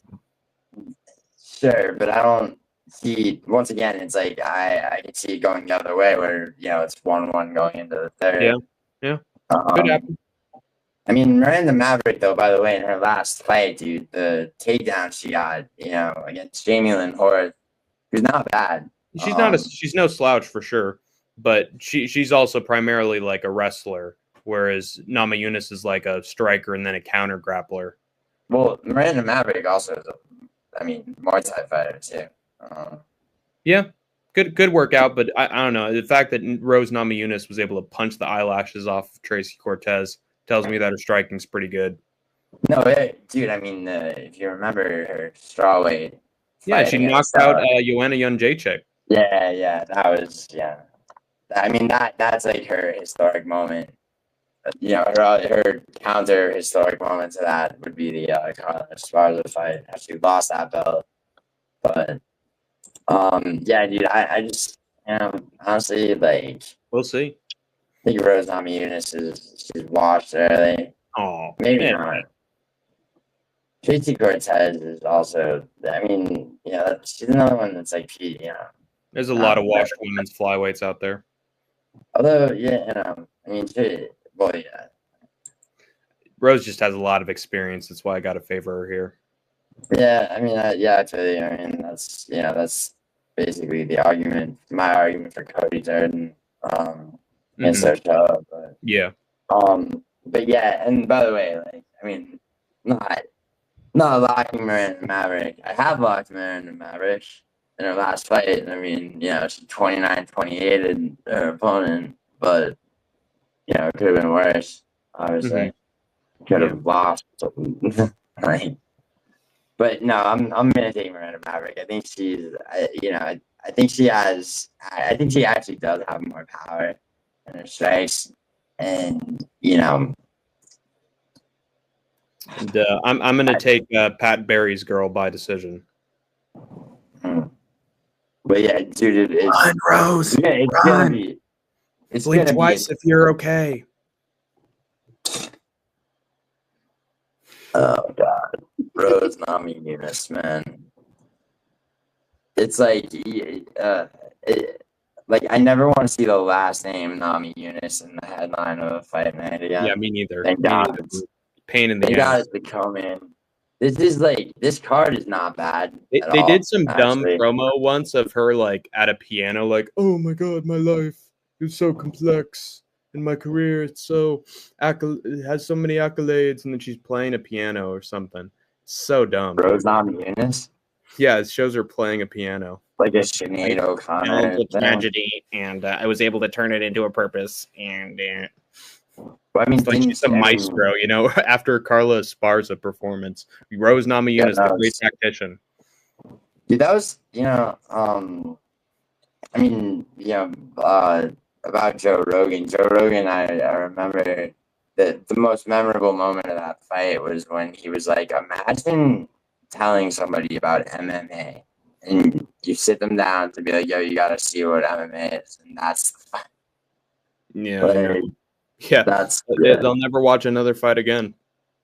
Well, yeah, that's the implication. But yeah, main event, bro. So tomorrow beats Buckley, title run. I'm joking. Joaquin Buckley is going to finish Kamaru Usman probably in the championship rounds, in my opinion. Yeah, I got him by round 3 knockout. I think it's going to go a lot like the Colby Covington fight did, where Usman called the round 3 knockout, even though it was a doctor stoppage. I still got that in that fight. But Yeah. come on. I just feel like Usman's going to get very frustrated not getting the takedowns on Buckley. And even when he does, I think Buckley's just going to get right back up. And then Usman's just going to a better wrestler. He's going to start finding himself on the back foot. And I think just like with Wonderboy Thompson, it's going to be like slowing down. He's starting to, get up against the fence. And then he was down. He was down Buckley against Wonderboy. And exactly. Suplexed him and got the finish. I mean, it was a very – you could compare that performance, not stylistically, but you could compare just like the, down 2 rounds, needs a finish. Yeah. Type, he's really clutch when he needs to be. That's for sure. Yeah. I was gonna say you could compare it to JDM versus Burns. Mm-hmm. Oh man, that was an amazing moment. I was so relieved, dude. Exactly. And I think I think that it's like Buckley. I mean, he was always gonna be co-Lincoln. That was obvious, but and Kamaru at he got to cut down. His last fight was bizarrely competitive against Hamzat at 185. Yeah, to be honest. But the thing with Hamzat is that he's never been that impressive on the feet. Like if he can't get the takedowns early, he's just going to be either swinging with you or just doing nothing impressive. People say that, and I think though that he's gotten to a point where I don't, and also, well, actually, let me just say, Hamzat's quote unquote cardio problem. I mean, I don't really think it he manages to survive. He just doesn't look the same. Round 1, Hamzat is unbeatable. Round 2 and 3, it's a different story. Yeah, I mean that was true at 170 for sure. But anyway, I mean, dude, that fight's gonna be great. That DDP or something. Yeah, at least we get one fight that we want. Well, I mean, dude, it's like, dude, I think people bitch too much. I mean, think about the fights that have been. I mean, dude, Ankalaev Pereira was great. It's like in terms of like pay-per-view main events, everyone wanted JDM versus Bilal because Bilal was champion, and I think a lot of people wanted Bilal versus Shavkat. I mean, I think JD. Well, yeah, Shavkat will come take the belt from probably unless Islam vacates it, and I am saying that Islam. I'd love to see Shavkat knock Islam right out. That'd be great. Well, that and that would be. I mean, I'd like to see Shavkat. A star would be born if Shavkat knocked out Islam. Dude, I'd love to see Shavkat fight without a serious injury for once. Yeah, I know. A torn MCL against Ian Gary. You know how much? That's terrible. I say this to people, so yeah, and he still won. I mean, yeah. First time he didn't finish somebody, actually. Yeah, that Irish youngster just coasts his way through the division, man. It's so annoying. Who? Ian Gary. I mean, he's got cheat codes. Dude, I mean, people give me shit, but bro, Ian Gary was almost dead. Another 20 seconds, he would have been finished at the end of that 5th round against Carlos Prados. That's true. Yeah. And I mean, might be the path to victory. The thing is, Michael Morales beats Ian Gary. Sean Brady beats Ian Gary. Please go. God. Please.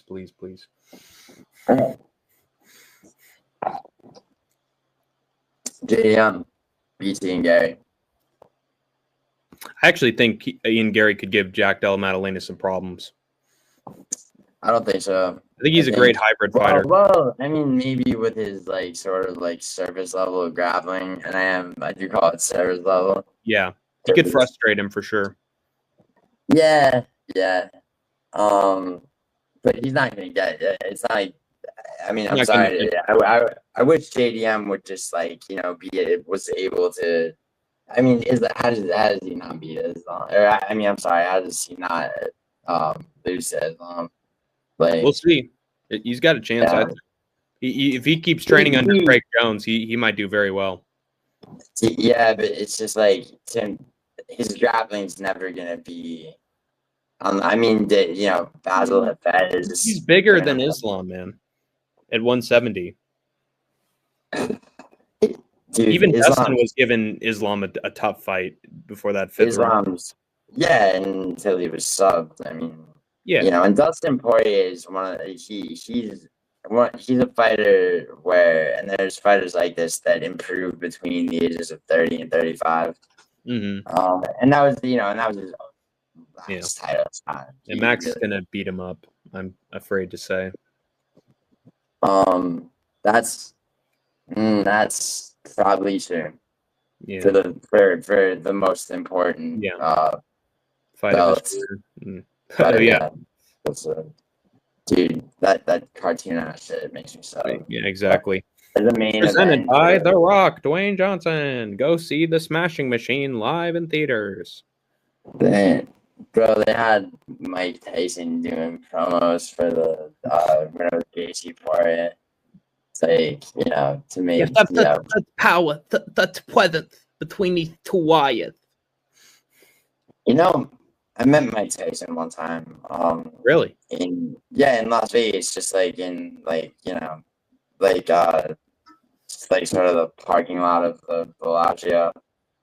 He was just he was there, and like there were like a couple of people like talking. Oh shit, that's Mike Tyson. He was really chill, but but I in my mind, right, I've thought once in a while about like what if I had done something retarded, like and like just you ever see like that podcast? I think it's his podcast, or it was, where it's like once you piss him off, there's no you're like you won't, you know what I mean? You won't back down. It's just an argument. A Tyson highlight reel, like KO highlight reel, or just a Tyson knockout compilation. Yeah, is better than like a compilation, better but not much better than a compilation of Tyson just like not giving a fuck, or biting people, not letting go of shit in interviews, like. I will say, I do love that clip of him introducing Naoya Inoue. You ever heard of the monster? Yeah, the monster, dude, he got incredible power. And then some boxing casuals like, no, what weight division is he? Oh, he's in bantamweight or something. That dude, he isn't facing anybody good, Wait, that voice you just did. That's your average boxing casual, right? It's some dude who was like a guest on the show. Oh, this is from my. And he's just like, well, he's just one of the smaller guys. He's probably nobody's right. Bro, the state of boxing, man. It's a whole other conversation. Yeah, it's still kicking UFC's ass somehow, even though their cards are rotten. Well, dude, people are. Oh God, man, people. Dude, what's great is Black Combat. You should told me about that first. That is obviously rising. Dude, one fight championship is always Asian MMA is awesome. More for the Muay Thai, than one. But yeah, for sure. Asian combat. That's I don't want to say that. I mean, like Isha from the City Life Project. That is definitely his take and mine. Like I don't want to make it seem like legalize knees to grounded opponents, people. Oh yeah, no, it's soccer kicks. Yeah. But anyway, all right, so. How does Joaquin Buckley beat Kamaru Usman? What do you think? I think it just frustrates him. Eventually, Usman's going to start to back down on the feet. Eventually, Buckley's pressure is going to be too much. He's going to have Usman up against the fence, and then he's going to do his thing, dude. Head kick, punches and bunches, whatever way he wants to do it, dude. He's going to find a way. I don't know if he's going to knock him out. I think he's going to be more like, oh, man, Usman's covering up. Oh, he's trying to get away. Right. Oh, the referee stops it. He stops it in between, Yeah. Now, okay, so for me, I have to say that I think. I mean, Usman's 38. Has he had his knees fixed yet? No idea. It's probably going to pop if he wrestles with Gaethje. The problem, see, it's like Joaquin Buckley is probably going to be able to take Usman down over and over. Probably. I don't think Usman's going to be able to stuff. He may be able to stuff a couple of takedowns, but I mean, what his. It's just constant pressure, dude. Constant offense, man. It's just hard to stop. Yeah, Buckley. That is true with Buckley. He does not, and Buckley made the absolute right move moving down from middleweight. It's one of the best examples of like somebody, going up or down, and like. Yeah, I mean, changed his whole career. Oh yeah, no, for sure. I mean, from getting knocked out by Chris Curtis to Kevin Holland. Yeah. Dude, so I'm trying to see. It's 4 years ago since Kamaru fought. Since Gilbert Burns had a title shot when Kamaru had the belt, and the thing about that fight, I think I went back and watched a bunch of Kamaru fights. Like that fight went very. How do I say it? I mean, that was one of Usman's most just unrelenting, strike heavy, performances as champion. Like it just to me, it's like and that was he stuffed every did he stuff every takedown in France? I think he did. Burns. Yeah, no, Kamaru. So I'm saying when Kamaru was champion, right? He won the belt from Tyrone Woodley. The first Covington fight was his first title defense. Defending against Jorge Masvidal and then Gilbert Burns. Oh yeah, that's right. The Gilbert Burns fight. It was the Leon Edwards took him down. It was the first time he'd been taken down. Yeah, I think that's true. Was it actually?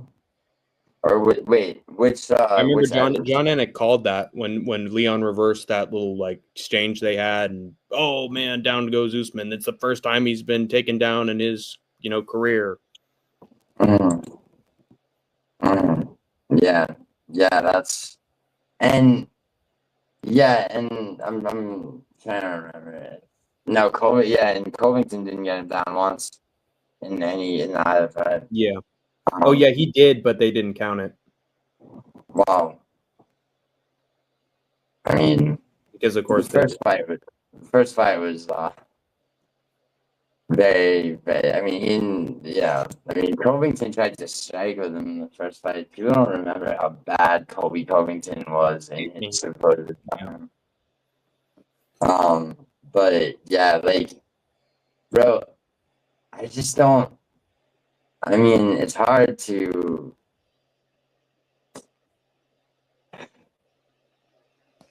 I mean, I don't I'm not saying I even want Kamaru to win. I'm just trying to consider how is not how's it not a definite win for Joaquin Buckley? If it's hard to argue. It's like, how does Kamaru win this fight? He's 38 years old. It's going to be tough. Well, I mean, yeah, and for sure, that's that's definitely a thing that I mean, he hasn't fought. I mean, it's just the Kamana fight was interesting. That was off a weight class, though. I mean, so you got to make weight for the 170 again. You got to see. I mean, his legs are trash because of because of his knees. That's a real thing. Yeah, and I'm telling you, they're probably going to pop at some point while he's doing training sessions. Well, public training session. I mean, that's the. I mean, I don't know. Is it? Do you know if it's true that he actually walks downstairs backwards?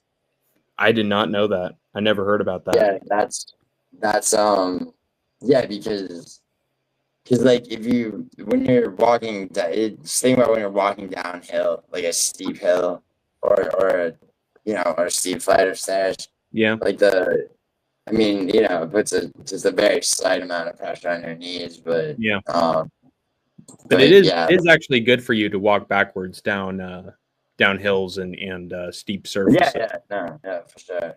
But also just like, dude, see, I'm trying to remember. So okay, so like Joaquin Buckley has almost limitless options, Yeah.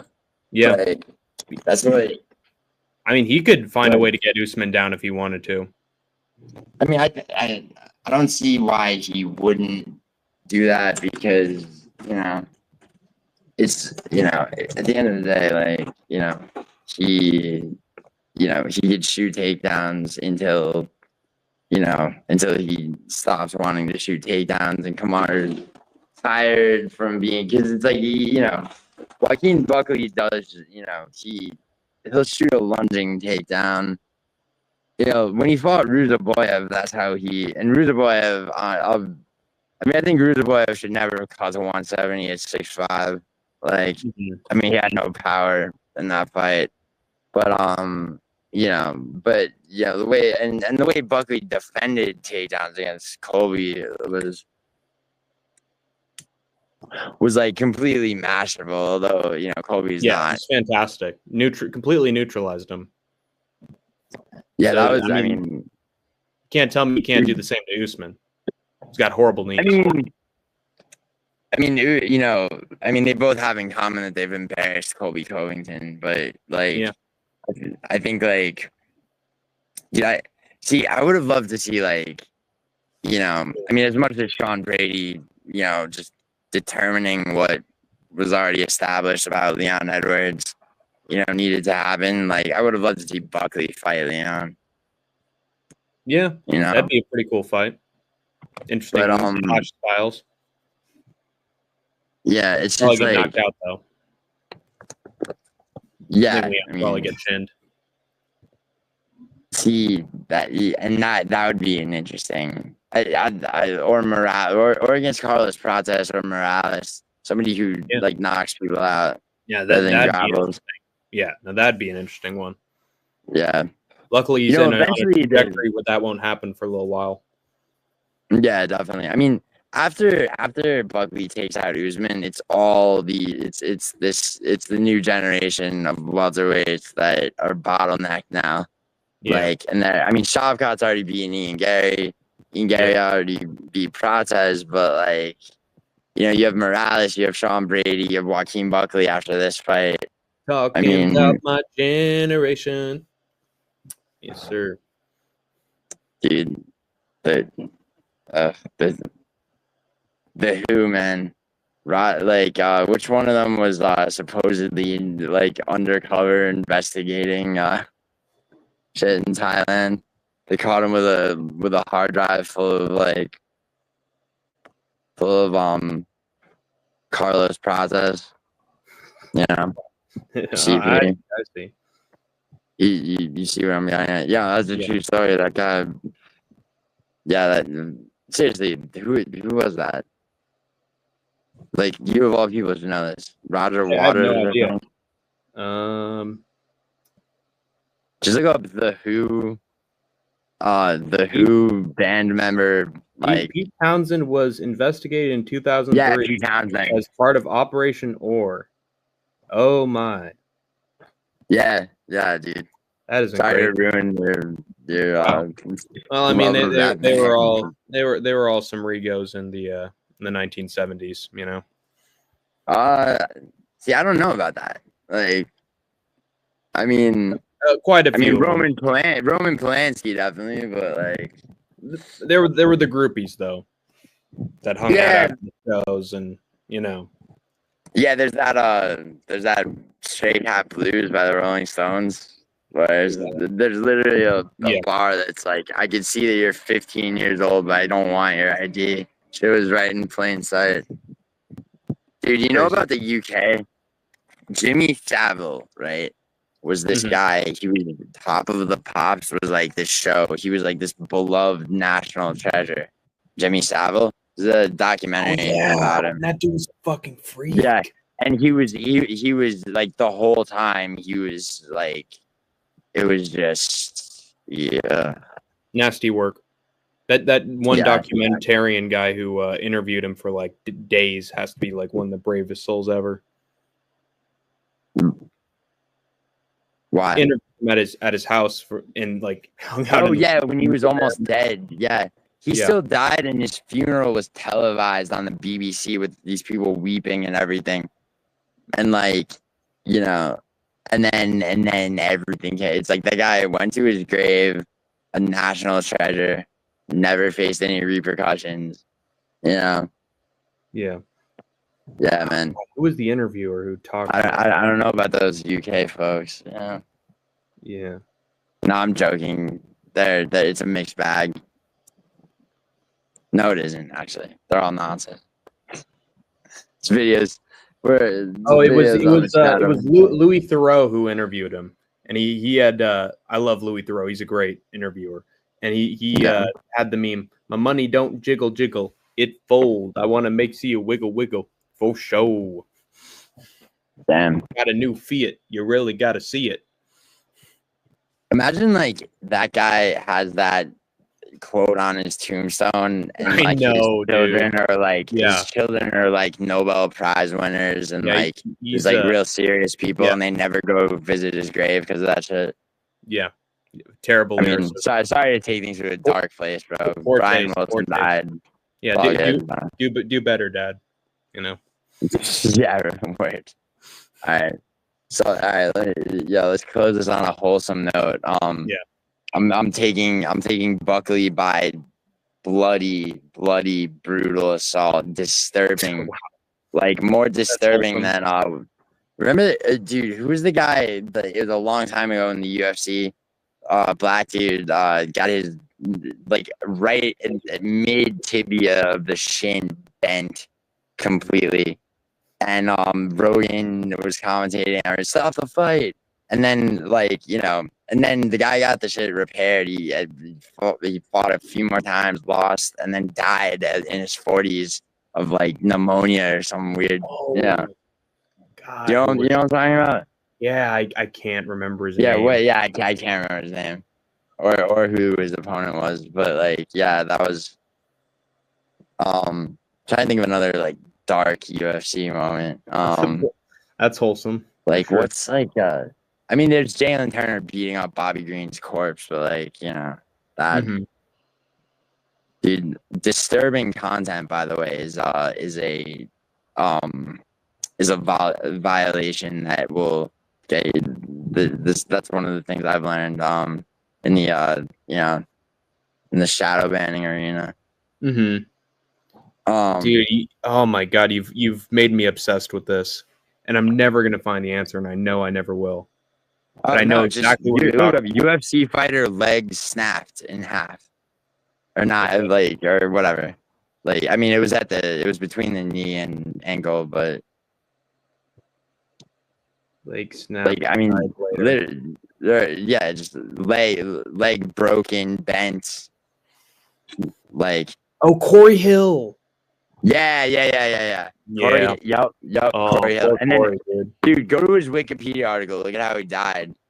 It was like some weird. He died kind of not like Sonny Liston mysterious death, but like almost like he died like he was like 44 or something. Like, yeah. Death. It was reported that Hill had died after suffering from sudden pneumonia. According to friend Jennifer Swift, he had been diagnosed several weeks prior. It was reported that he underwent a lung transplant, but it collapsed. It was also reported that Hill was placed on life support until his family ultimately made the decision to remove him. damn. Despite his statement from the UFC, which claimed that Hill had died, His wife, Lauren Hill, later denied that he had died. She stated, Hill is resting and still alive, and we're praying he makes a full recovery. My husband is fighting for his life. We want him in everyone's prayers. She would not comment on statements made earlier by Hill's close friends and other family members that he died. So, wow. We got sort of a Ben Askren situation. Yeah, dude, she poisoned them. She hit him with an unnecessary adrenaline shot, like Pulp Fiction. Collapsed that long. Pull the Courtney Love. Probably nothing. Yeah. Except like there probably wasn't much paper to go around. She just no one bothered to look into. She was just sick of it. The whole thing. Nah. It was Florida, right? They didn't bother to check on that life insurance policy. She took it out literally the morning of her, like whatever.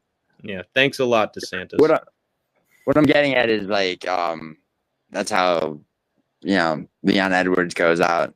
Kamaru's gonna he's got his podcast with Henry Cejudo that's super terrible. Not as bad as Anthony Smith's, but Jesus. Yeah. I mean, and by the way, it's like I say this having listened to. It's such a bad state 12, that even Bilal's trying to give him ratings.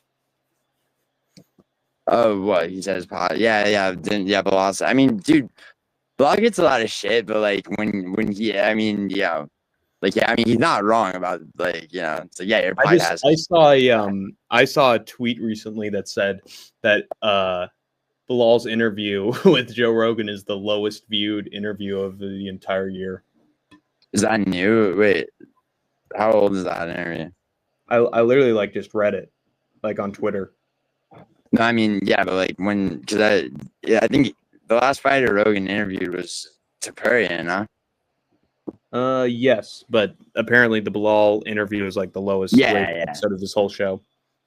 Yeah, I mean that's the whole show. Not the whole, for the year. Right. Yeah, dude, well, yeah, cause so many people hate on Bilal. I mean, which doesn't do himself any favor. The Leon Edwards fight, dude. He did what he had to do. Got Leon Edwards out of there, and then made room. Then he showed off that Canelo boxing against JDM, right? What a embarrassment that in that first round, that the takedown attempt in the first round, I knew it was over. Yeah. But anyway, I think Usman wins by soccer kicks and curb stomp. Oh, you said Usman. Yeah, I was joking. I think Buckley. I think Buckley soundly. But after winning every round, Buckley probably finishes Usman by TKO in the 4th or 5th round, I'll say. Buckley throws out a teep kick and Usman catches it, and then he just spins in midair and just throws a back kick that knocks Usman out cold. Yeah. Or it's the welterweight Merab versus Cejudo, where Buckley carries Kamaru Usman on his shoulder. Can you imagine? Honey, I'm home, and I brought meat. It's I brought a man whose upper body is sculpted, with the and legs of Andrea Lee. Yeah, dude. So, listen, all right. This is for Fight Night, Frankie, but also for you and everybody else. John Jones versus Aspinall will happen this November in Madison Square Garden. All right. Okay. Well, I'm not certain, but I'm almost certain to the point where I'm willing to make that statement with the confidence of an asshole right now. Sign the petition, guys. Keep signing the petition. Well, see, first of all, that petition is meaningless. It doesn't matter if it's 1.5 million signatures. What's Dana White gonna do? What's he gonna do? Cave into segment of our? Dude, he's invested so much money. It's no one wins if that fight doesn't happen, dude. Nobody wins. Jones doesn't win. Aspinall doesn't win. Dana White doesn't win. He cut a promo on John Jones Dude, when I first saw that Jones is the GO promo, I thought it was about to be. I was like, okay, where's the Stipe part? Like, thinking it was a 309. Yeah. Yeah, Like, no retirement package for Stipe, but Michelle Watterson, she should get one. Anthony Smith, it's you got it, Stipe. pal. Yeah, but Stipe's got that hero money for being a fireman, bro. That's true. I guess that's But retirement package every day with benefits. So taking Ochoa, huh?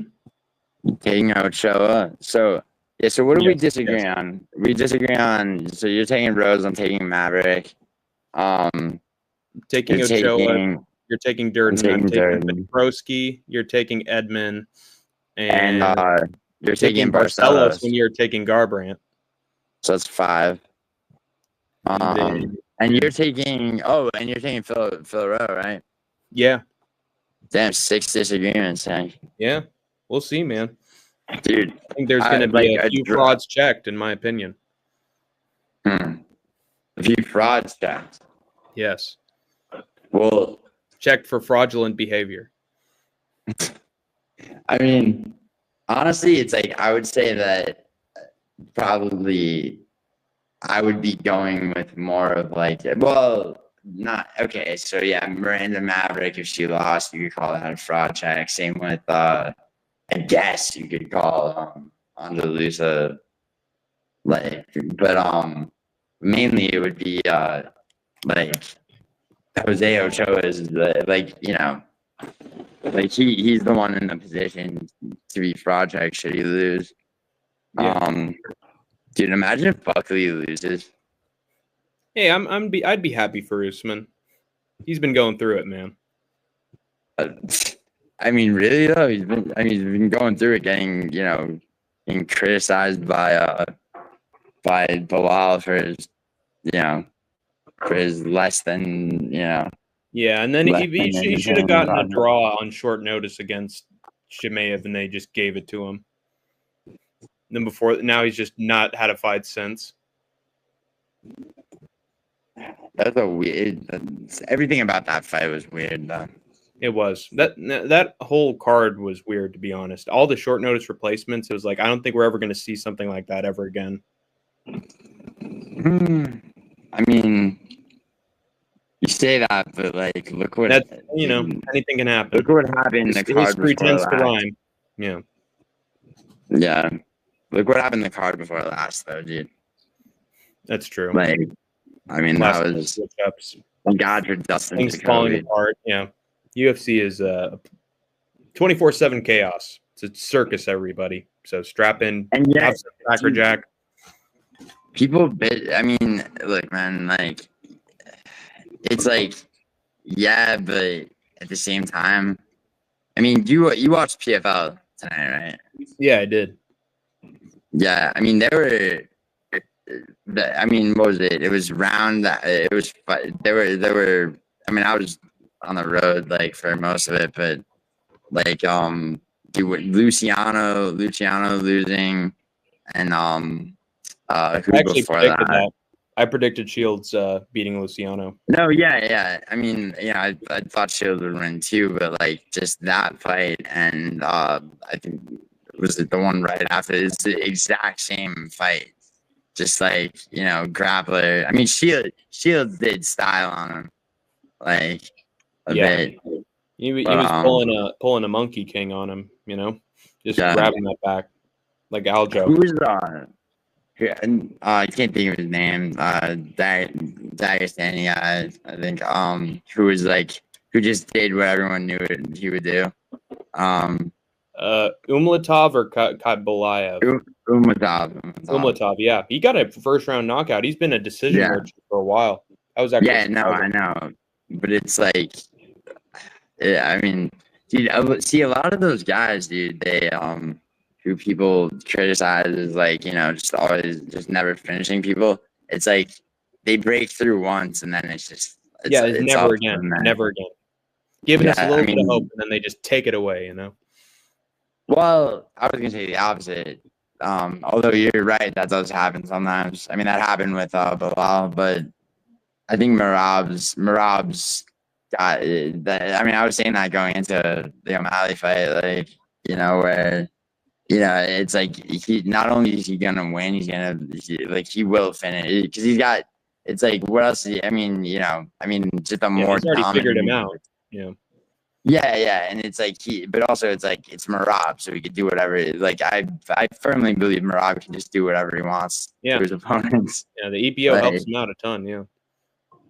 I mean, yeah, but like, dude, honestly, it's like you're gonna say Merab's on EPO, who's to say O'Malley isn't made weight but more muscular, supposedly. Yeah, he's been caught before too. Yeah, exactly. And I mean, dude, and then Sandhagen's finished. Sandhagen, it's like, dude, like Merab just like it's like if Mike Tyson, instead of like just staring people down, just sort of like giggled, at the prospect of like, it's like people have lost before the fight begins. Sandhagen's no shot. Yeah. Sandhagen's just making videos of himself. Hey, thank you. This was a great win from you. I'm really happy for you. And let's fight. Let's fight. Can I have a fight with you, please? Come on, I need one. That's the fact that presence. The biggest test Merab has ever had was his foot. They really said the UFC did everything that they can do to somebody to make, to basically set them up for failure. Like they stall out his title shot for years. Yeah. I mean, if you count at the same time, he sort of chose to at the same time. Yeah, I was gonna say, yeah. I mean, he's my friend. Okay? Yeah, but even so, it's like he was the rightful contender for a while Aldo was champion, and then O'Malley gets a layup title shot. That's another year. Yeah, he finally. Yeah, they had their golden boy. Yeah. Then he beats O'Malley, right? And they give him 4 months. 4 months. 4 months to recover and train for the only guy in the division that had a chance. Still, yeah. Even with a destroyed back, we still recovered and beat his ass. Dude, it's like, and Shavkat with a broken ankle submitting Stephen Thompson. It's like, those two fighters are. Some of those dudes are just fucking zombies, man. I mean, also. Dude, Orlby got robbed against Rebecca too. Like that was a great. I mean, fight. he wrote. Dude, I don't give a fuck how swollen his eye was after that first round. He won that first round. Yeah, that his eye was so enlarged. I felt I could take my golf club and just swing it and try to get a hole in one with it. Yeah. Do you actually play golf? I do every once in a while, actually. Yeah. I mean, I'm sorry to say this. I'm proud that I've never played golf. Trust me, I get it. Ever since I watched that George Carlin bit, I was like, yeah, golf courses aren't necessary. We should just, destroy them all so we can have some affordable housing. Yeah. Or just more like, more arena, fight arenas.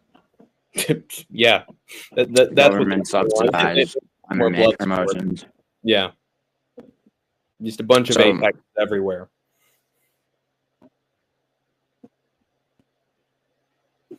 Yo, check out this Fargo. Like, it's all everything. Yeah. Oh, the rat is. Everything's mooses and shit. Yeah, that looks reasonable. Yeah. All right, bro. Thanks for the guest spot. No problem. This might be the longest prediction video. This might be longer than the long one I did with Noodle. Seems like I'm gonna enjoy the continental breakfast and sit at a table if you'd like. Oh, thank you. Yes, right at the end. But anyway, yo, you said you're streaming Yes, I'm going to be streaming a UAE Warriors 60, I believe it is, tomorrow morning. Probably going to be a little bit later than the start time because I actually got to get some sleep after this. And then hopefully I'll have a UFC Fight Night Fight Companion on Saturday as well. So Fight Companions are back in Hank's Warzone. And if you guys enjoyed my breakdown of each and every one of these fights, I do a weekly series of Hank's live breakdowns, both mental and MMA of the UFC cards. So if you enjoyed this video, check out my channel. It's Hank's Warzone. Subscribe if you want. And yeah, thank you for having me, Giuliano. I appreciate it. Absolutely. Excellent, dude. Excellent plug. Well done. Seriously. Yeah. We got good banter, man. There's a reason this went 2 hours and 44 minutes. Yeah, no, definitely. Definitely. Yeah, I mean, you know, it's like, dude, anytime, like, you know, I'm traveling and so I do a prediction video with, like, someone who has a channel, you know, they always go long. Yeah, dude, like, all right. So now I gotta timestamp this video. Gray hairs, man. Seriously. What? I feel like I grew a few gray hairs after this thing, like Obama after 8 years. Well, I mean, yeah, it'll all be worth it, right? For your, if you get that next belt on topology. Yeah, exactly. I'm looking for my purple belt .2. Yeah, so. Dude. Topology. Anyway, man, take it easy. You too, Giuliano. And all right, I'm gonna end this on this note. Everybody should really, honestly, like, just fucking accept the fact that UFC Apex cards are good on average. It's enough. And so sick of hearing people bitch. Like, you know, what's your second choice for? I mean, Isha would be able to defeat this argument, but no one else. Like, what's your second choice for MMA on Saturday? Yeah, he's got a million choices for that. Yeah, no, he really does. But handwritten notes for Ryzen and everything. Yeah, subscribe to the City Life Project as well. Hank's Warzone. Have more finishes than the pay-per-views. Is that true? On average? I mean, not on average, but like you'll have a pay-per-view that's like, oh wow, 2 submissions on the whole card. And then meanwhile, Apex knockout, submission, knockout. Dude, Morales Burns was like so many finishes, but dude, we watched that together. Yeah, Fight Companion, yeah. There was the finishes on. Dude, they need to bring back more. They need to bring back knockout of the night. They need to bring back sub of the night. Yeah, more performance bonuses. Fights of the night, taking away prospects' money. Yeah. Who was the one? Joshua Van didn't get a performance bonus. Bullshit. Yeah, I mean, and now he's, dude. It's like, how did he beat? Yeah, I mean, I don't want to go. I don't want to make this a 3-hour video, but like, oh my god, dude. He's, he shouldn't have stepped up for a cop against Royval because, dude, I mean, over 5 rounds, there's no way Royval doesn't get him down. Crap. Justice for Van. He got justice. He's going to be taking on Royval. Hopefully he wins. I mean, that's what I'm saying. I hope, I hope against all odds for the same thing, but it'll go how it goes. But we know how Kamaru versus Buckley is gonna go. It's gonna be like when MVP flying knee like shattered the face of that one dude. Irreversible damage. Yeah, Kamaru's gonna have to do the podcast with like that time Nelson had that like mask on. It's like Kamaru's gonna look like a chimpanzee attack victim after this fight. Thank you for reminding me of that. I needed a laugh there. But yeah, dude, it's gonna be terrifyingly violent. I think Paul Craig might die. And like, First death in the octagon. well, I mean, Bruno Silva, middleweight Bruno Silva, was I mean, is there news on his I mean, he seemed like he was a vegetable, like I'm being paid out. I mean, Do you remember that? His career is definitely dead. Yeah, well, I mean, yeah, and yet Chris Weidman got to retire with like a ceremony after blinding him. Yeah, what a good guy. The good karma always catches up to the good ones. Yeah, that's why Eric Andrews finished him. Another goated pick by him. But yeah, take it easy, man. Get some sleep. You too, Giuliano. UAE Warriors. Peace. Peace.